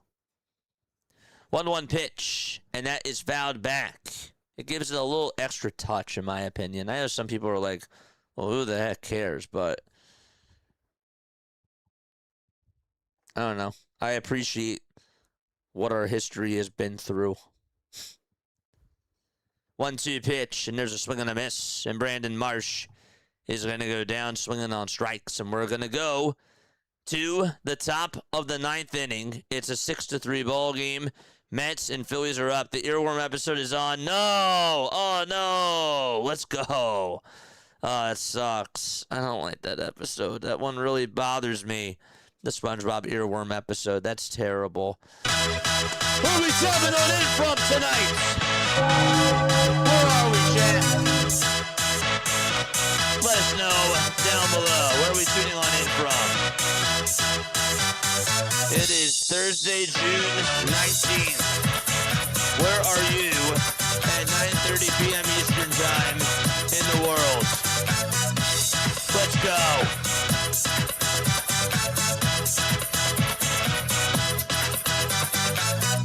Hit the thumbs up button, subscribe to the channel, and turn on the bell icon. They might be down, but this game ain't over yet, man.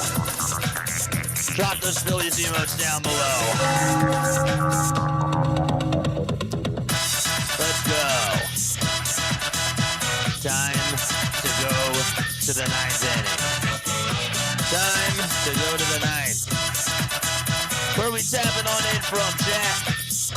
Tapping in from the love seat of my living room, says Trish. Let's go, Trish. Let's go.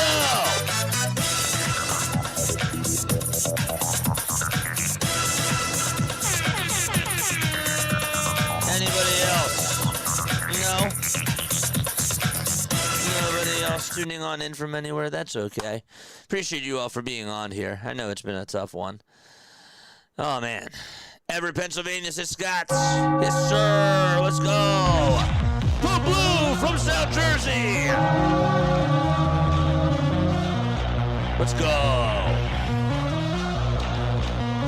Nice. Good stuff.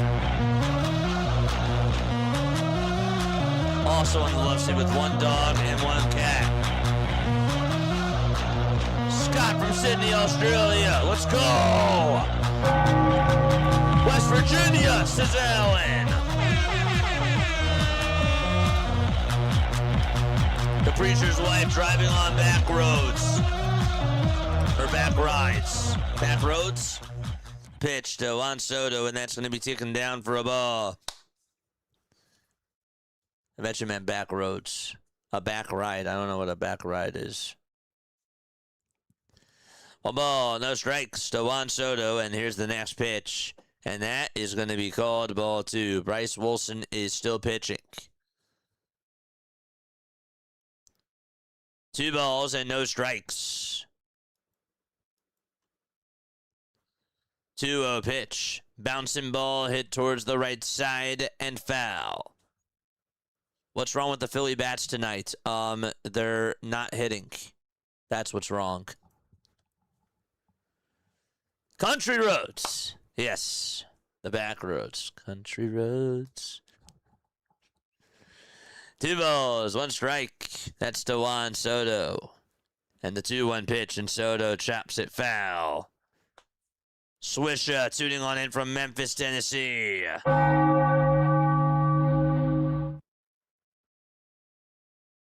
Nice. So got 3 outs left.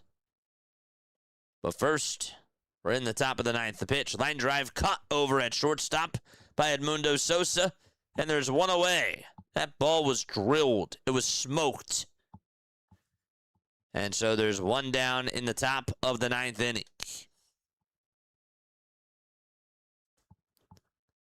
How many total hits do the Phillies have tonight? It says it on the screen. It's 6. 6. But yes, the pitch. That'll be in there for a called strike. Phillies have 6 hits. They've left 5 men on base, and they are 3 for 11 with runners in scoring position. 0-1. That misses outside and away for a ball.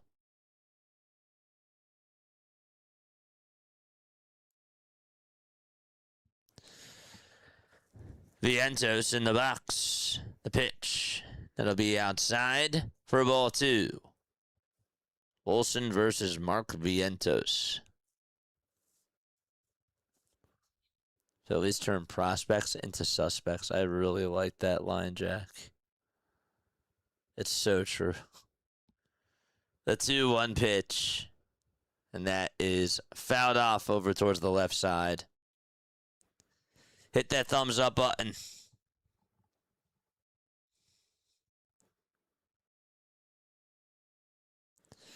2 balls, 2 strikes, the 2-2 pitch. And Vientos is going to fly one out over towards shallow center. Crawford is there. He will make the catch, and there's 2 away.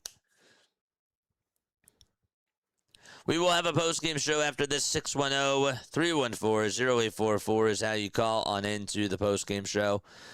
But yes, we will be doing our monologue first, and then we will be doing our post-game show. As always, make sure that you guys are on for that. Here's the pitch. Fly ball hit out over towards right field, not deep at all. Hill was there, and he will make the catch. And we're going to go to the bottom of the 9th inning. Last chance. Last chance for the Philadelphia Phillies. Sosa, Stott, and Real Muto are going to come on up to the plate. Folks, once again, my name is Jason Joseph, and this is Play-by-Play with JJ. Appreciate you all for being on here. If you like the call, if you like the style of the call, please make sure that you guys hit the thumbs up button and subscribe to the channel as well. We will be off tomorrow. But again, after the post-game show tonight, we will redirect you over to another channel. And then we'll be back on Saturday. Tomorrow we're going to go meet Tom Grassi when he comes over to Philly. So Saturday will be our next game. We will have the Philadelphia Phillies on at night. And then Sunday night, we also have baseball going on as well. The Phillies are actually the Sunday night baseball game on Father's Day. So make sure that you guys join us for that.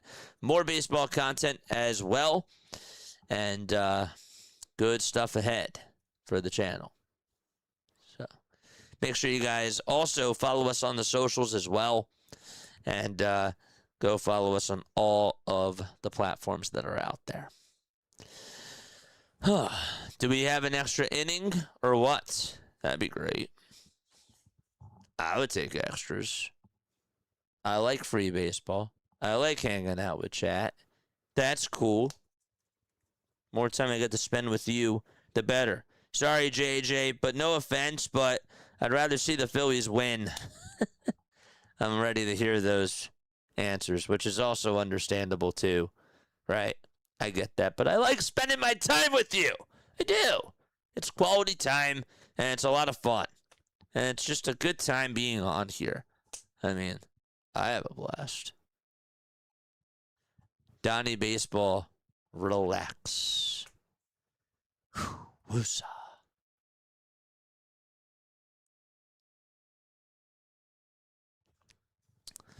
We're going to the bottom of the 9th inning. Phillies are down by 3.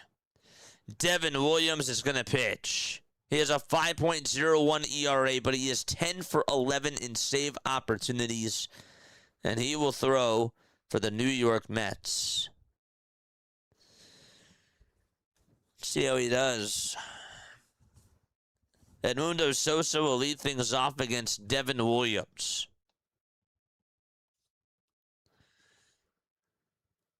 Sosa tripled back in the second. Pitch number 1 to Edmundo Sosa. Strike 1 on the outside corner. Thank you so much, Banker. I appreciate it, man. No balls, 1 strike to Sosa. The pitch. That misses outside and low for a ball. Time is at 9:38 p.m. Eastern Time. Yes, Larry. Yes, you are correct. The pitch, swing and a miss. Trey Turner was having a heck of a start, and then Sosa was having a heck of a start when he replaced Trey Turner. 1-2 pitch to Sosa, and that's outside for ball 2.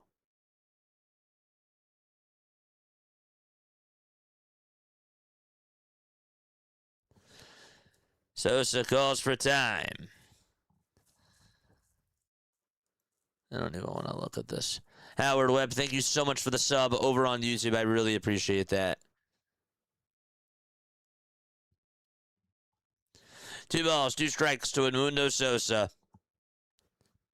Williams kicks, fires, swing and a miss. And there's a changeup that was in the dirt. And then Edmundo Sosa is down on strikes. Phillies played the Mets on Saturday. Sanchez will pitch. And then Sunday, it'll be Zach Wheeler.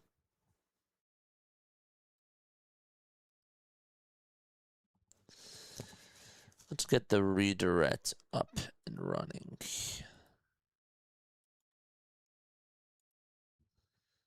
Pitch to Stott, and that's going to be taken down for a ball.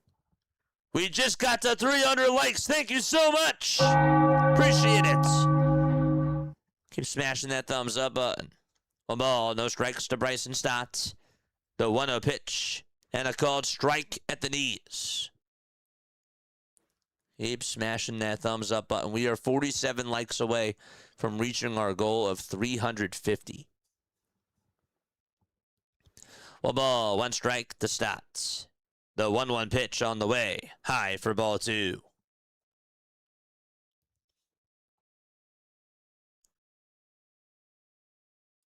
Let's make sure that we update this.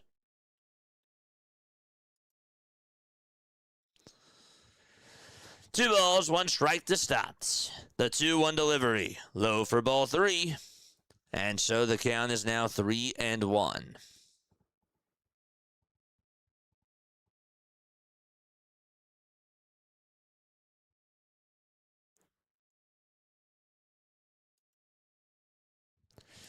Three-one pitch to Stott, and that ball is going to be fouled. Right back over towards the screen.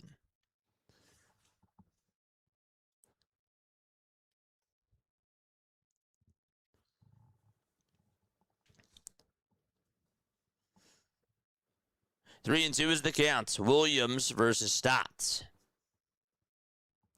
There's 5 seconds left on the pitch clock. And Williams gets set. And the payoff pitch to Bryson Stott. Another foul ball. He's getting some good pitches to foul off, for sure. And it looks comfortable in the box.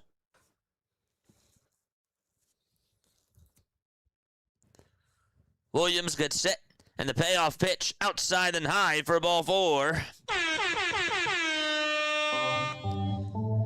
And Stott gets on in the bottom of the 9th.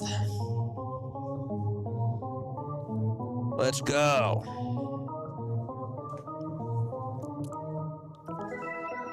Charge! Here comes JT Realmuto to the plate right now. And Gabriel Rincones is going to be in the on-deck circle. I like that. JT is up. First pitch to JT. Swing and a miss. Got a change up there at 85 miles per hour. Swung on and missed right through at the knees. So Rincones will bat for Crawford. He's up next. No balls, 1 strike to JT. The 0-1 delivery. Swing and a miss. The throw back over to first, and that is not in time. 2 changeups in a row to Realmuto, and he can't catch up to them. Can't make any contact with them. No balls, 2 strikes, bottom of the 9th. 1 out. Williams gets set and deals, and JT is going to ground it over to shortstop. The throw to second, there's 1. The throw to first, not in time, and the game will continue.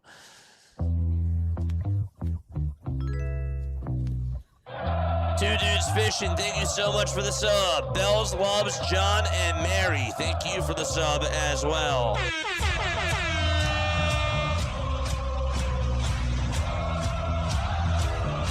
Two outs and a runner over at first. And here comes Gabriel Rincones Jr. If he gets on, then Schwarber would be the tying run.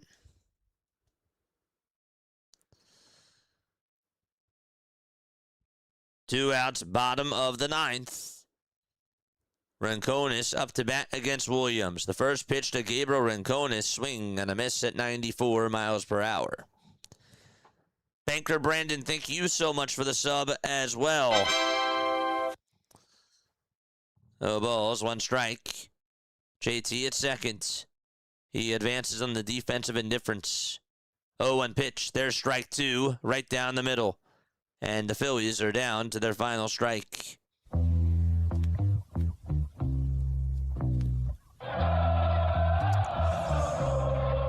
Eight seconds left on the pitch clock. No balls, two strikes. The 0-2 pitch to Gabriel. Grounded over towards shortstop. Played on the hop. Bichette has it. Throws it over to first. And that is none in time. The game will continue again. Throw was a little bit off, too, by Bo Bichette. And Kyle Schwarber is going to come on up. JT is over at third. Rincones is over at first.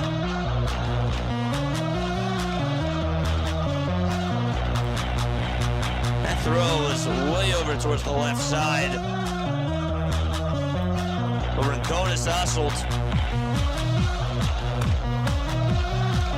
There's Duran warming up, just in case. All right, let's go. We're not done.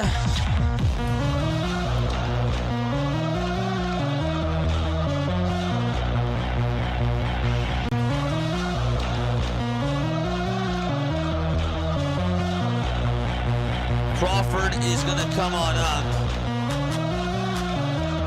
Derek Hill is who Rincones pinch hit for. And now it's Crawford up to bat. And then Schwarber's up next. Sorry about that, chat. Can't be making that mistake. I totally blame. Williams is having some issues. And two outs, bottom of the ninth inning, and now he's going to get ready to start the windup against Justin Crawford. The pitch to Justin. That's a line drive foul ball towards the left side. No balls, one strike. It was Derek Hill first, and then it's Justin Crawford, and then it's Kyle Schwarber. No balls, one strike. Bottom of the ninth, two away.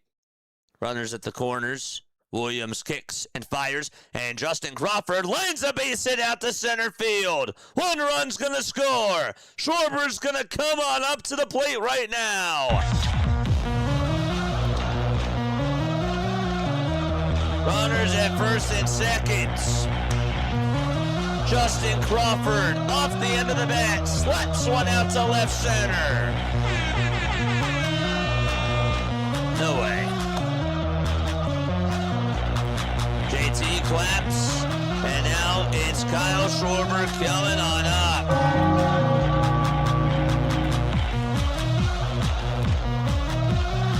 Phillies fans on their feet.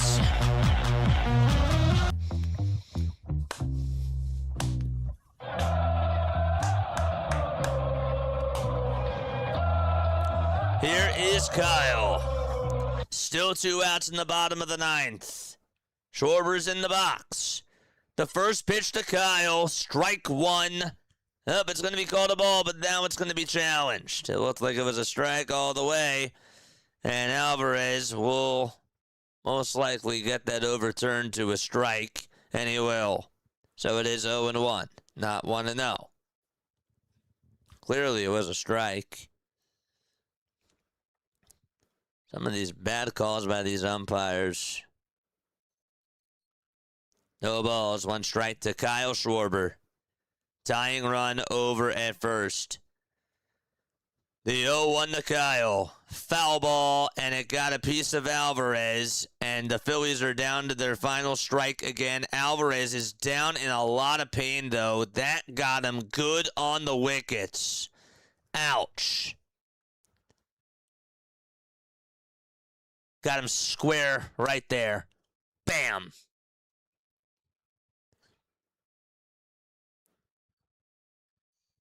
Man.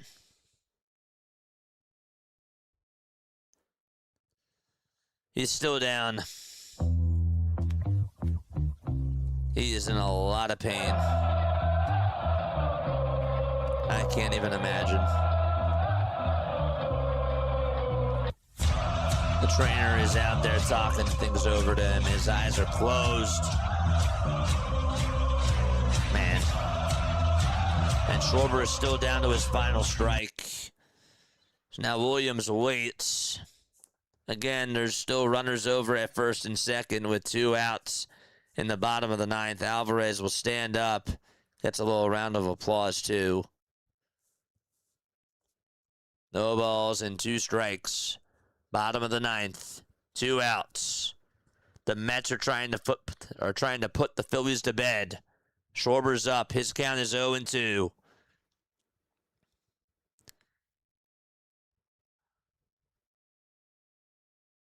No balls, 2 strikes. The 0-2 to Kyle. Down for a ball. Took the change up there.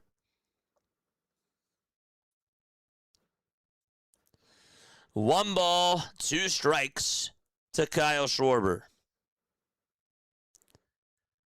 Williams gets set, kicks, fires, and it's outside for ball 2.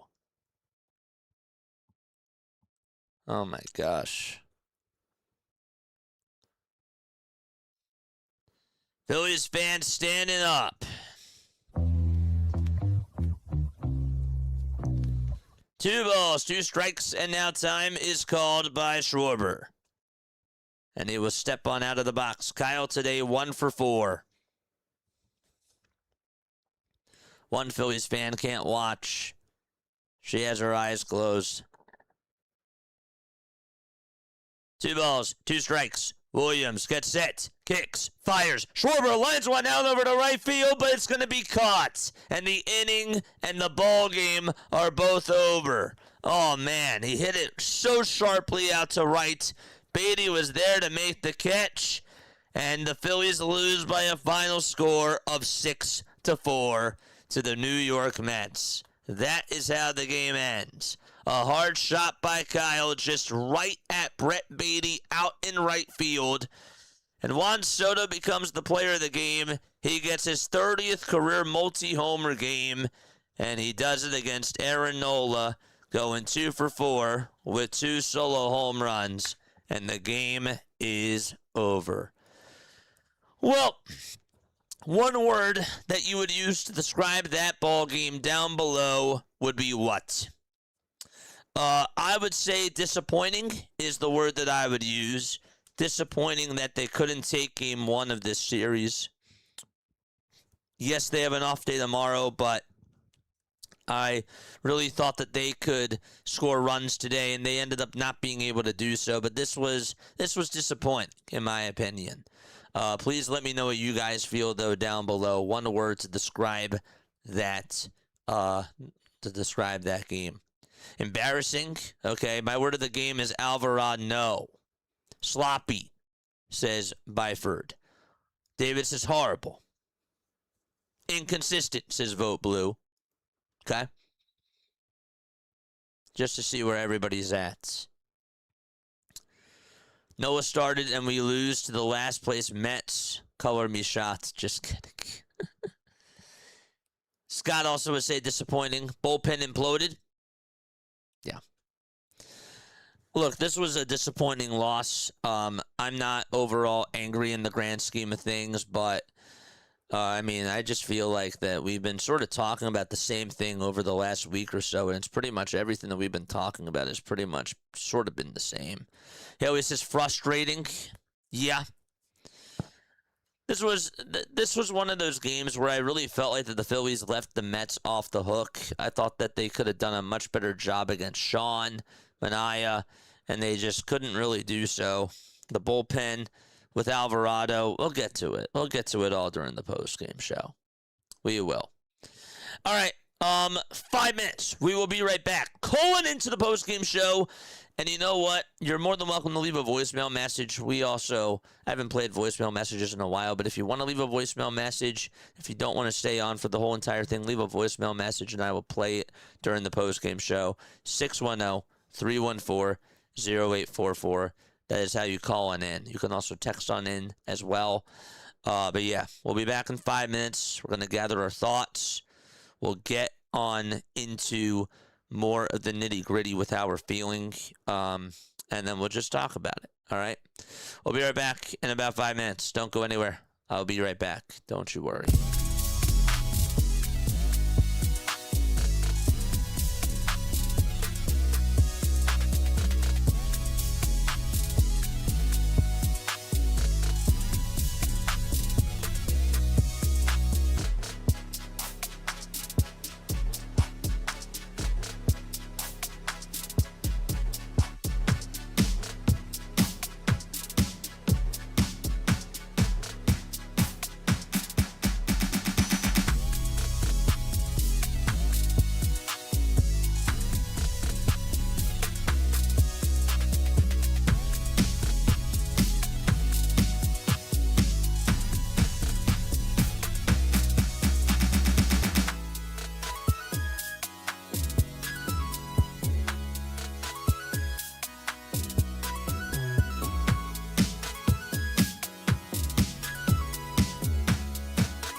graduated from Rowan University in the spring of 2022 with a sports communication and media degree.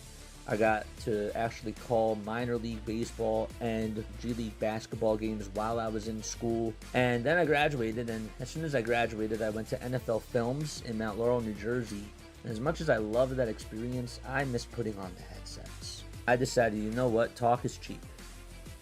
I have a laptop that's in my house, and so 21 months later, here we are, still on YouTube, calling games and building an incredible, loving community on here with the people that I call my Philly freaks with a capital P and a capital H. We go live for every single Phillies, Sixers, and Eagles game, and we do it like old school radio play-by-play style.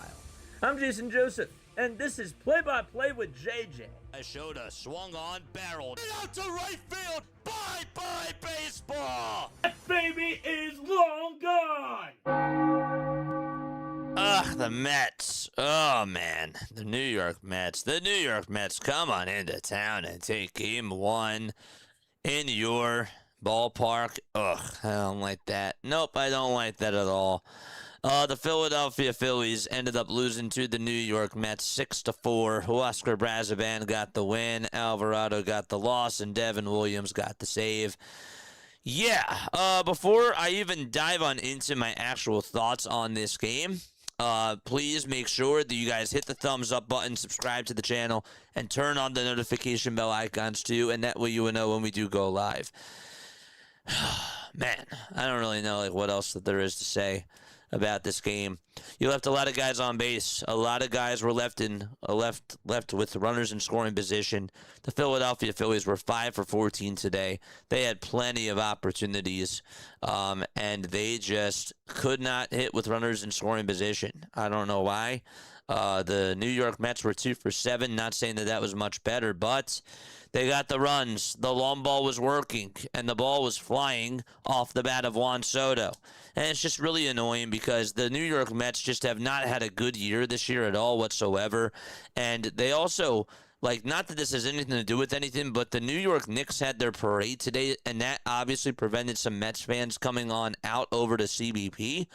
But I'm just saying, it would have been nice for the Philadelphia Phillies to take this game. I'm not, going to go, too much further into that. This is also part of the ebbs and the flows of the season. I hear you. This one just hurts a little bit more just because that is the biggest rivalry that you have, and it's the first game that you played against the Mets all year, and you just would have really liked to start off on a strong note and just put your foot down. But yeah, that's just my first original thoughts on this game. The Aaron Nola experience has just really been bad. We actually said in chat today that Aaron Nola, if he gives up 3 runs, or less, then that is a good outing. 5 innings, I saw somebody say 5 innings and 3 runs from Aaron Nola, I will take that. And I'm not saying that person's wrong. That's just where I can't. I need you guys to wrap your heads around where we are with this Aaron Nola stuff. This guy is getting paid to be a number 2 starter. And he is a number 5. He's a number 5 starter. And sometimes he doesn't even look like a number 5. He's a number 5 at best, Chad. A number 5 at best with what he gives you. And today wasn't a bad outing. It was okay. It was good for a number 5. But I'm sorry. I can't say that was good enough. It was better from Aaron Nola. It was better. But it wasn't great. For his standards. Wasn't great. JJ, forget about the contract. I can't do that. I'm sorry. I can't do that.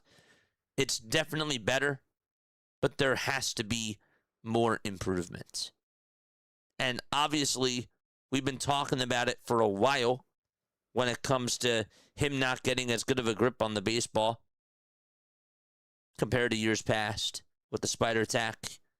and all that sort of stuff. Spin rate. I get it. It's just not good. It's not where you put Aaron Nola to be. And I can't take it. I can't be happy with that. Nope. Sorry. Can't be happy with it.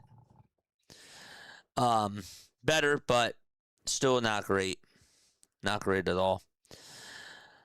Yeah, Trey Turner leaving the game with a right calf bruise. That, look, people are going to say, well, Edmundo Sosa gets to play, and that's nice. But, you know, part of me also says that this whole Trey Turner thing, like, yeah, he's been unplayable, but you don't have any depth.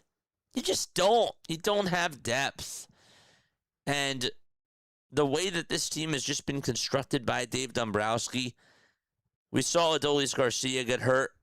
You really don't need other people to get hurt. I understand what people were saying about Trey Turner not being in the lineup, but for him just not to be available, that's another thing, because they need everything that they can. Even with his speed, like they're going to be without that. I don't know how long he's going to be out for.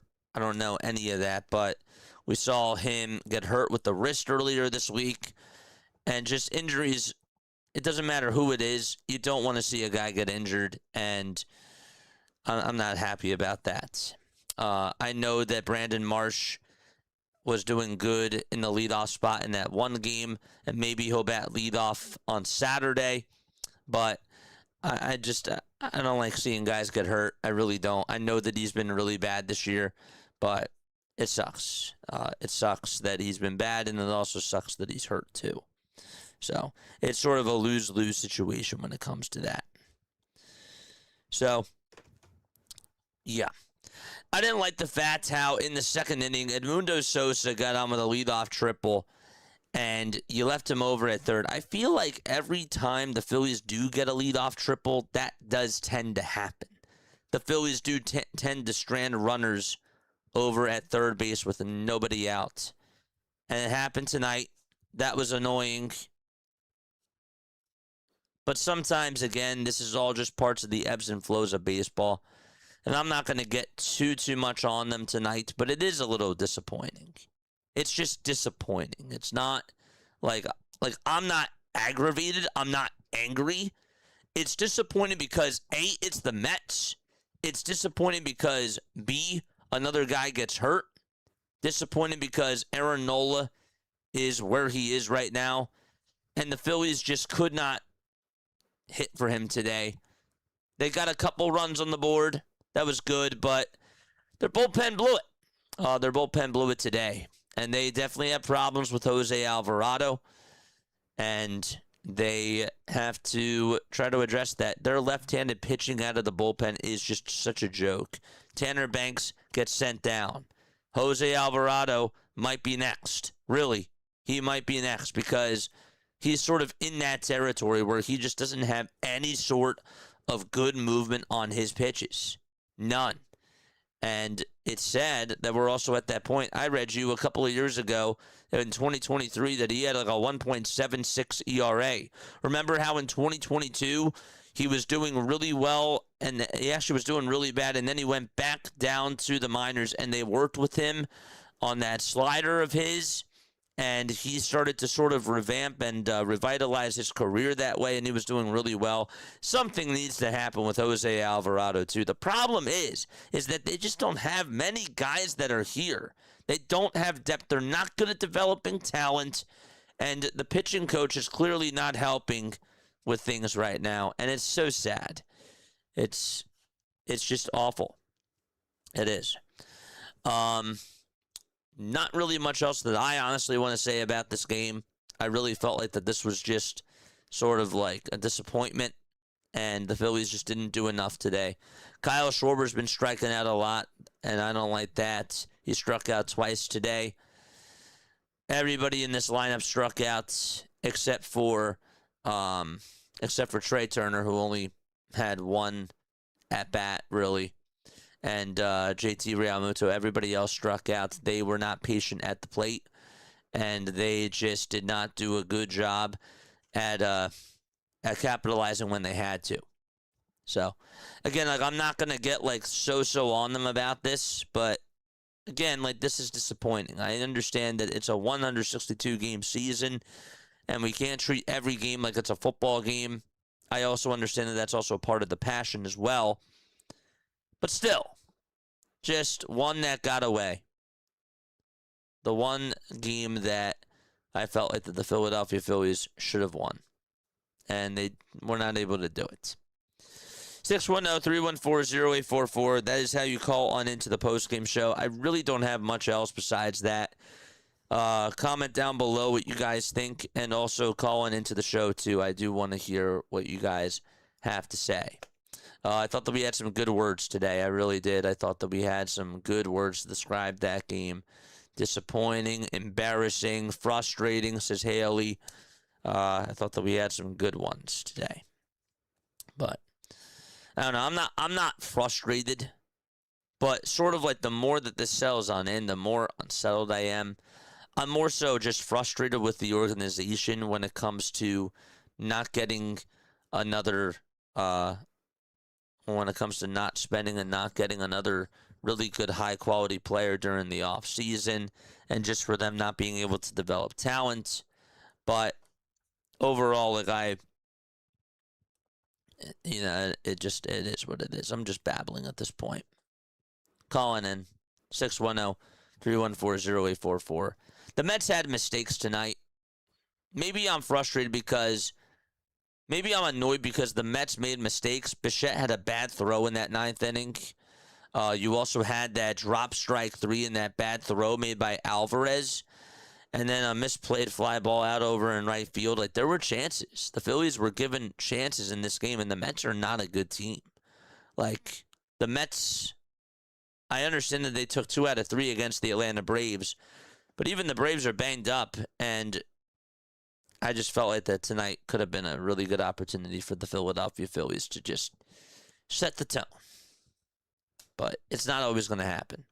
Does this mean that they're not going to go to the World Series? No. Does this mean that they're not going to go to the playoffs? No. Just from a short picture, though, it just would have been nice. It just would have been nice. But we'll see how they respond on Saturday. I'm hoping that they can utilize that day of rest and have a good day tomorrow and just be ready for Saturday night. That's all you can do. Got to move on to the next one. Morty says it's like the Eagles' offense. We all saw it, and it never changed. We all see the bullpen almost every night, never changes. I may not know ball anymore, says Morty. Yeah, Jose Alvarado, Tanner Banks, Brad Keller. And now Brad Keller's on the IL. Wasn't really doing well before he even went on the IL. It just sucks. It does. But again, let's not lose sight. Okay, this team has played a lot better under Don Mattingly, but they have flaws. And we want them to be perfect, and obviously they're not perfect. There's no such thing as a perfect baseball team, but I also understand that when you see the same sort of inconsistencies, it's annoying. It's annoying. You can see that I'm still processing this too. On a bright note, at least we are not the Padres. On Baseball Reference, Ty France is the only starter with an OPS above 100. At least we're not the only team that is actually putting Rhys Hoskins in the cleanup spot right now. And I like Rhys, don't get me wrong, but Rhys is batting like 170 and he's batting cleanup. That's what's going on for the Cleveland Guardians. Then you have Manny Machado batting cleanup too. All right, we got 703 here on the line from Falls Church, Virginia. 703. A, how you doing? And B, your thoughts on tonight's game, my friend. Yeah, hey. Hey, do you remember me from last game? We played the Marlins. Yes, sir. 12-4, right? Yes, sir. Of Do course you I remember me? you. Yes. Yes. I heard you actually at the end of your sentence. You said, oh, I forgot the guy's name. My name is Hunter. Hunter! JJ. Good to meet you, man. Yes, Hunter. Good to meet you, Yep, my guy. nice to meet you too. I totally, Yep. I was like, dang, like I totally forgot to ask him for his name. So, and I felt so bad. Yeah. What's up, Hunter? How you doing, my friend? Good to see you on here. How you doing, man? Good. I was Nice. also watching the Guardians game too. Well, I was playing wiffle ball, and I was watching. It was kind of funny because it was raining down here. So. Oh, damn. That's tough. Your thoughts on this game, my friend? Yeah. How you feeling after this game? Oh boy. Wait, honestly, you kind of said, hey, my grandfather and me were watching this. He's in Iraq, but we Nice. were talking about when you were with about Aaron. Man, he was talking. He pulled up his computer. He looked so pissed. He was talking about we still have him for goddamn 5 years. It was so funny because we had Suarez. Yeah. Now he's at Boston. His Yep. ERA is about 3.2, and we're giving Aaron, I think, about 6 point something, 604. Yeah, it's just not good. It's It's horrible. just not good. It's horrible. It's terrible. He's at a 5.71 right now. And But here's the still. thing: he's been on the team since 2015. I mean, Yeah. we can do better with definitely our pitching staff. And when I was at the game with Trey, it's just like it's kind of horrible. It's just that It is. people have to understand that since we got an off day tomorrow, who else are we playing after this off day? And then we're playing the Mets again. We played the Mets again on Saturday and Sunday. So this is a 3-game series against the Mets. So, but Sanchez pitches Saturday. Here's the thing. How many people are watching? 86 people. You got to understand.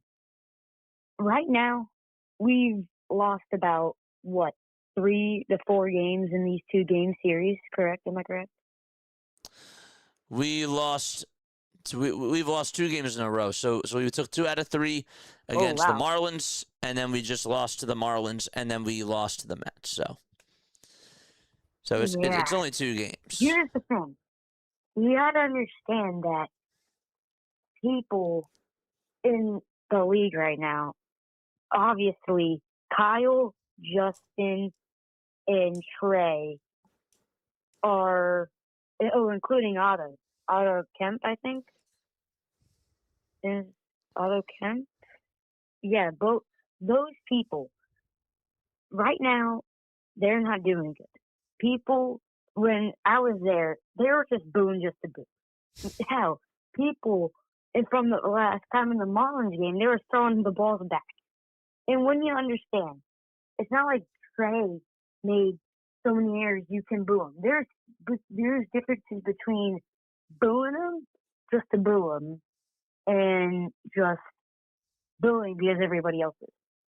The thing is that everybody sees, the Phillies. So I was just watching some of the MLB Network. They were saying the Phillies aren't doing it. And, like, he was talking about how people got to understand that not all the teams are going to be so successful to the point that they're going to be in the postseason. Like last year, we got dominated by the Dodgers, right? We didn't play so well. But heck, we gave up, I think, for the 3 innings, everybody knew we were going to lose because we gave up, I think, about 1 home run. And it's not like we're going to be in the world. We're probably not, but not like I'm trying to be down on our team, but people got to understand that some players aren't going to be as successful as the next year. And obviously, Aaron Nola already proved it. Yeah. And Painter, too. That's true. Like you were telling me. Yep. And it's not going to be as good as you think. And it's not just the player's fault.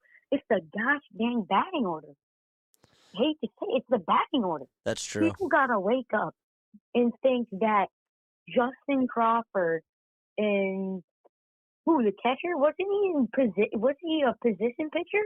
He was position pitching for the Marlins when it was 12-4. I mean, Yeah, that was Garrett Stubbs, but like out of they were anybody. gonna do that anyways. They were gonna do it anyways. They were down by 8, Hunter. Yeah, Like because they were. Yeah, that's like what yeah. was gonna happen. So It's just that Painter gave up what 4 home runs in the beginning of the 7th. It's not like we're horrible to the point that we're honestly getting down on our players. It's just that right now we're at the point where we gotta realize, hey, change up some things and probably get new people, and especially Trey, some different at bats. And I don't think Trey should be. Is he in the yeah, next no, I game? agree. I agree. Yeah. But no, here, let me. Yeah. I want to make sure that I address like some of the things that you said for sure. I just have to keep Yeah. the line moving. But no, Hunter, thank you so much for calling on in. I really appreciate it, man. Yeah. Please call back in Right. anytime. I love you so much, buddy. I just want to make sure that I address All right, everything I'll that you try. said. All right. Yeah. I'll talk to you I later. try. Oh, dude, I'm sorry. I felt bad that I had to cut him off, but I have to keep the line going. But no, I think that look, okay, when it comes to the batting order stuff, first and foremost, like when it comes to this whole batting order thing, Brandon Marsh has to be batting leadoff. I don't care what the analytics say. Brandon Marsh 1, Kyle Schwarber 2, Bryce Harper 3. That's how it has to be. I'm sorry, end of story. That's I'm not going by the analytics right now. Even Brandon Marsh, what people don't understand is as a lefty, he's hitting really well against left-handed pitching. It shouldn't even matter. It just should not even matter. So I have to just make sure that I state that because that's just what the eye test is telling you. Brandon Marsh is doing really well in the number 1 spot. He's playing really, really well. I want him to get the most at-bats. I want him to be able to lead off and hit out in front of Kyle Schwarber. Period. End of story. I agree with that. I agree that they have to change up the order and that Trey Turner, even when he's healthy, can't be batting in the leadoff spot, can't be batting even in the top 3 right now. I'm sorry. I don't want him batting in the top 3. That's where I stand. It's not going to change, I understand, but that's what it has to be. Number 2, the whole thing about Trey Turner is that this year it's just been so bad because he has not been able to hit, and he has been unplayable. At this point, he's just been so unplayable right now. And again, like I don't wish injury upon anybody. I want to make sure that I make that clear. But you know, like, he just was not doing well at all. He is chasing after pitches. He is just putting up these careless, lifeless at-bats. And by the way, his defense is atrocious. He is so bad over at shortstop. That part I think I disagreed with because I think Hunter said that he's not that bad over at shortstop. I forget if he said that. I'll have to make sure that I double-check that. But the problem is that eye test wise over at shortstop he's been so bad. The numbers might not say he doesn't have as many errors. If you watch the game, if you see the ground balls that he is given over at shortstop, you just say to yourself, you got to make those plays. You're a Major League Baseball player. You get paid the big bucks. You have to make those plays. And by the way, he has just such a terrible arm over at shortstop too. It's not a shortstop arm at all whatsoever. And so I'm just, again, I'm very annoyed with the whole Trey Turner experience. But yes, when it comes to changing the lineup, Marsh has to be batting leadoff, and they have to be able to capitalize. When they put Marsh at the leadoff spot the other day against the Miami Marlins, and then you saw Edmundo Sosa in the lineup, and you saw how balanced the lineup was, it looked really good. And I thought, wow, this might be the best lineup that the Phillies have constructed this year. So that's all I just wanted to say on that. But anyhow, yeah. Again, this is just one game out of all of them. Clearly, they need another starting pitcher, but, you know, this team is who they are. They are who they are. I also will put it in this perspective, okay? I don't expect Jose Alvarado to be this bad. I know that it's terrible. Part of me, and maybe I'm just praying right here, part of me is also saying maybe this is just the bad stretch. Maybe he gets hot in July. The fact that I'm pulling that card, I don't like it. But I also understand that this thing is 162. It's not a marathon. Or sorry, it's not a sprint. It's a marathon. But still, what he's giving you right now clearly is not good. It's not good. It's not. Anyhow. Yeah.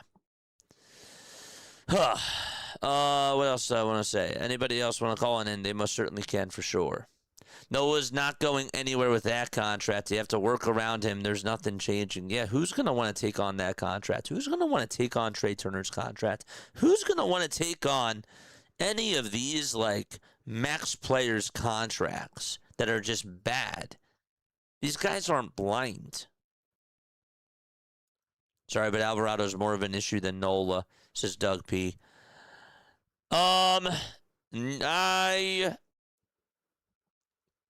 Alvarado's more of an issue than Nola? Nah, I disagree with that. They're both bad. It's comparing apples to oranges. But when you look at it from a franchise perspective, Aaron Nola was paid to do really well. And the fact that your number 2 starter, or a guy that was getting paid to really be a number 1 starter, a number 2 edge type of a starter too at the time, is not producing, it's a bad contract. It's a bad contract. There's more pressure. There's more pressure for sure. Imagine leaving a game with a bruise game imagine leaving a game for a bruise. Game is becoming too soft, like the NBA and NFL, says Doug. The guy is getting paid $300 million. Maybe he really did get hurt. I don't know. I don't want to speculate there. But the problem is that this guy is not producing. He's not producing, and that's what he's doing. It's so bad.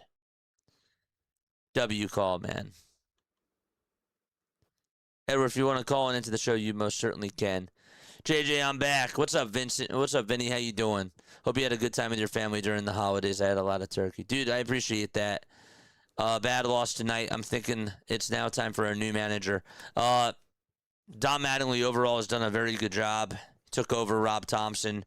I don't really think this is a Don Mattingly problem. I think that this is a Dave Dombrowski problem. This is a roster construction issue with the flaws that they have. And again, we strive for perfection. We want this team to be able to win a World Series, and everybody obviously is going to have flaws. It's just when you watch them time and time again, year after year after year after year, the whole goal is to win a championship. Okay? And you have expectations. And when you see the same deficiencies year in and year out, how can you not feel upset about that? The manager problem has actually looked a lot better, but a lot of the stuff overall has really just been on roster construction and also just bad contracts. So that's what I got to say.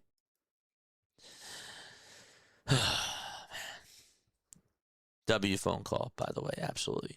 Banks, Painter, and Keller are all gone. Bullpen is going to be hurting really bad now, going to be super overworked and tired. And that's the other thing, too, that we're not even taking on into this equation, right? We have to be very, very clear when we talk about this. With these guys also out, you don't want to overwork. You don't want to overwork the guys like Duran and the guys like Orion. Unfortunately, though, with the way that this bullpen was designed, and I need you guys to also understand this too, okay? Listen to me. Your bullpen was not designed to be a deep bullpen.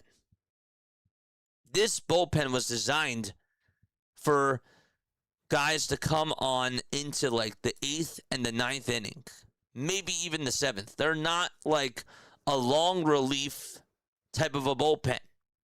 They're not a deep bullpen. They're very, very narrow. They have a great closer.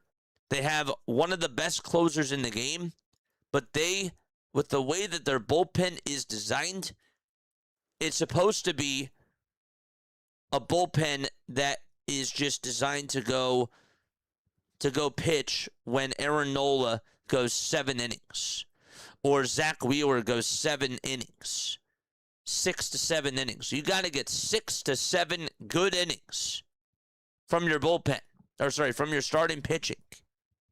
And then you go to your bullpen. So the bullpen is very, very thin to begin with. They don't really have a lot of depth. And the problem is that Andrew Painter has been terrible. Aaron Nola has been terrible. Taijuan Walker was awful. That was your problem. And you also didn't re-sign Ranger Suarez. So because of that, their bullpen has also suffered. And now you're putting more pressure on Sanchez, Wheeler, and Zeus to go out there and do well. The 4 and 5 days, good luck. That's what I want you guys to understand, is that this stems from Nola, Walker, Dombrowski, and Andrew Painter.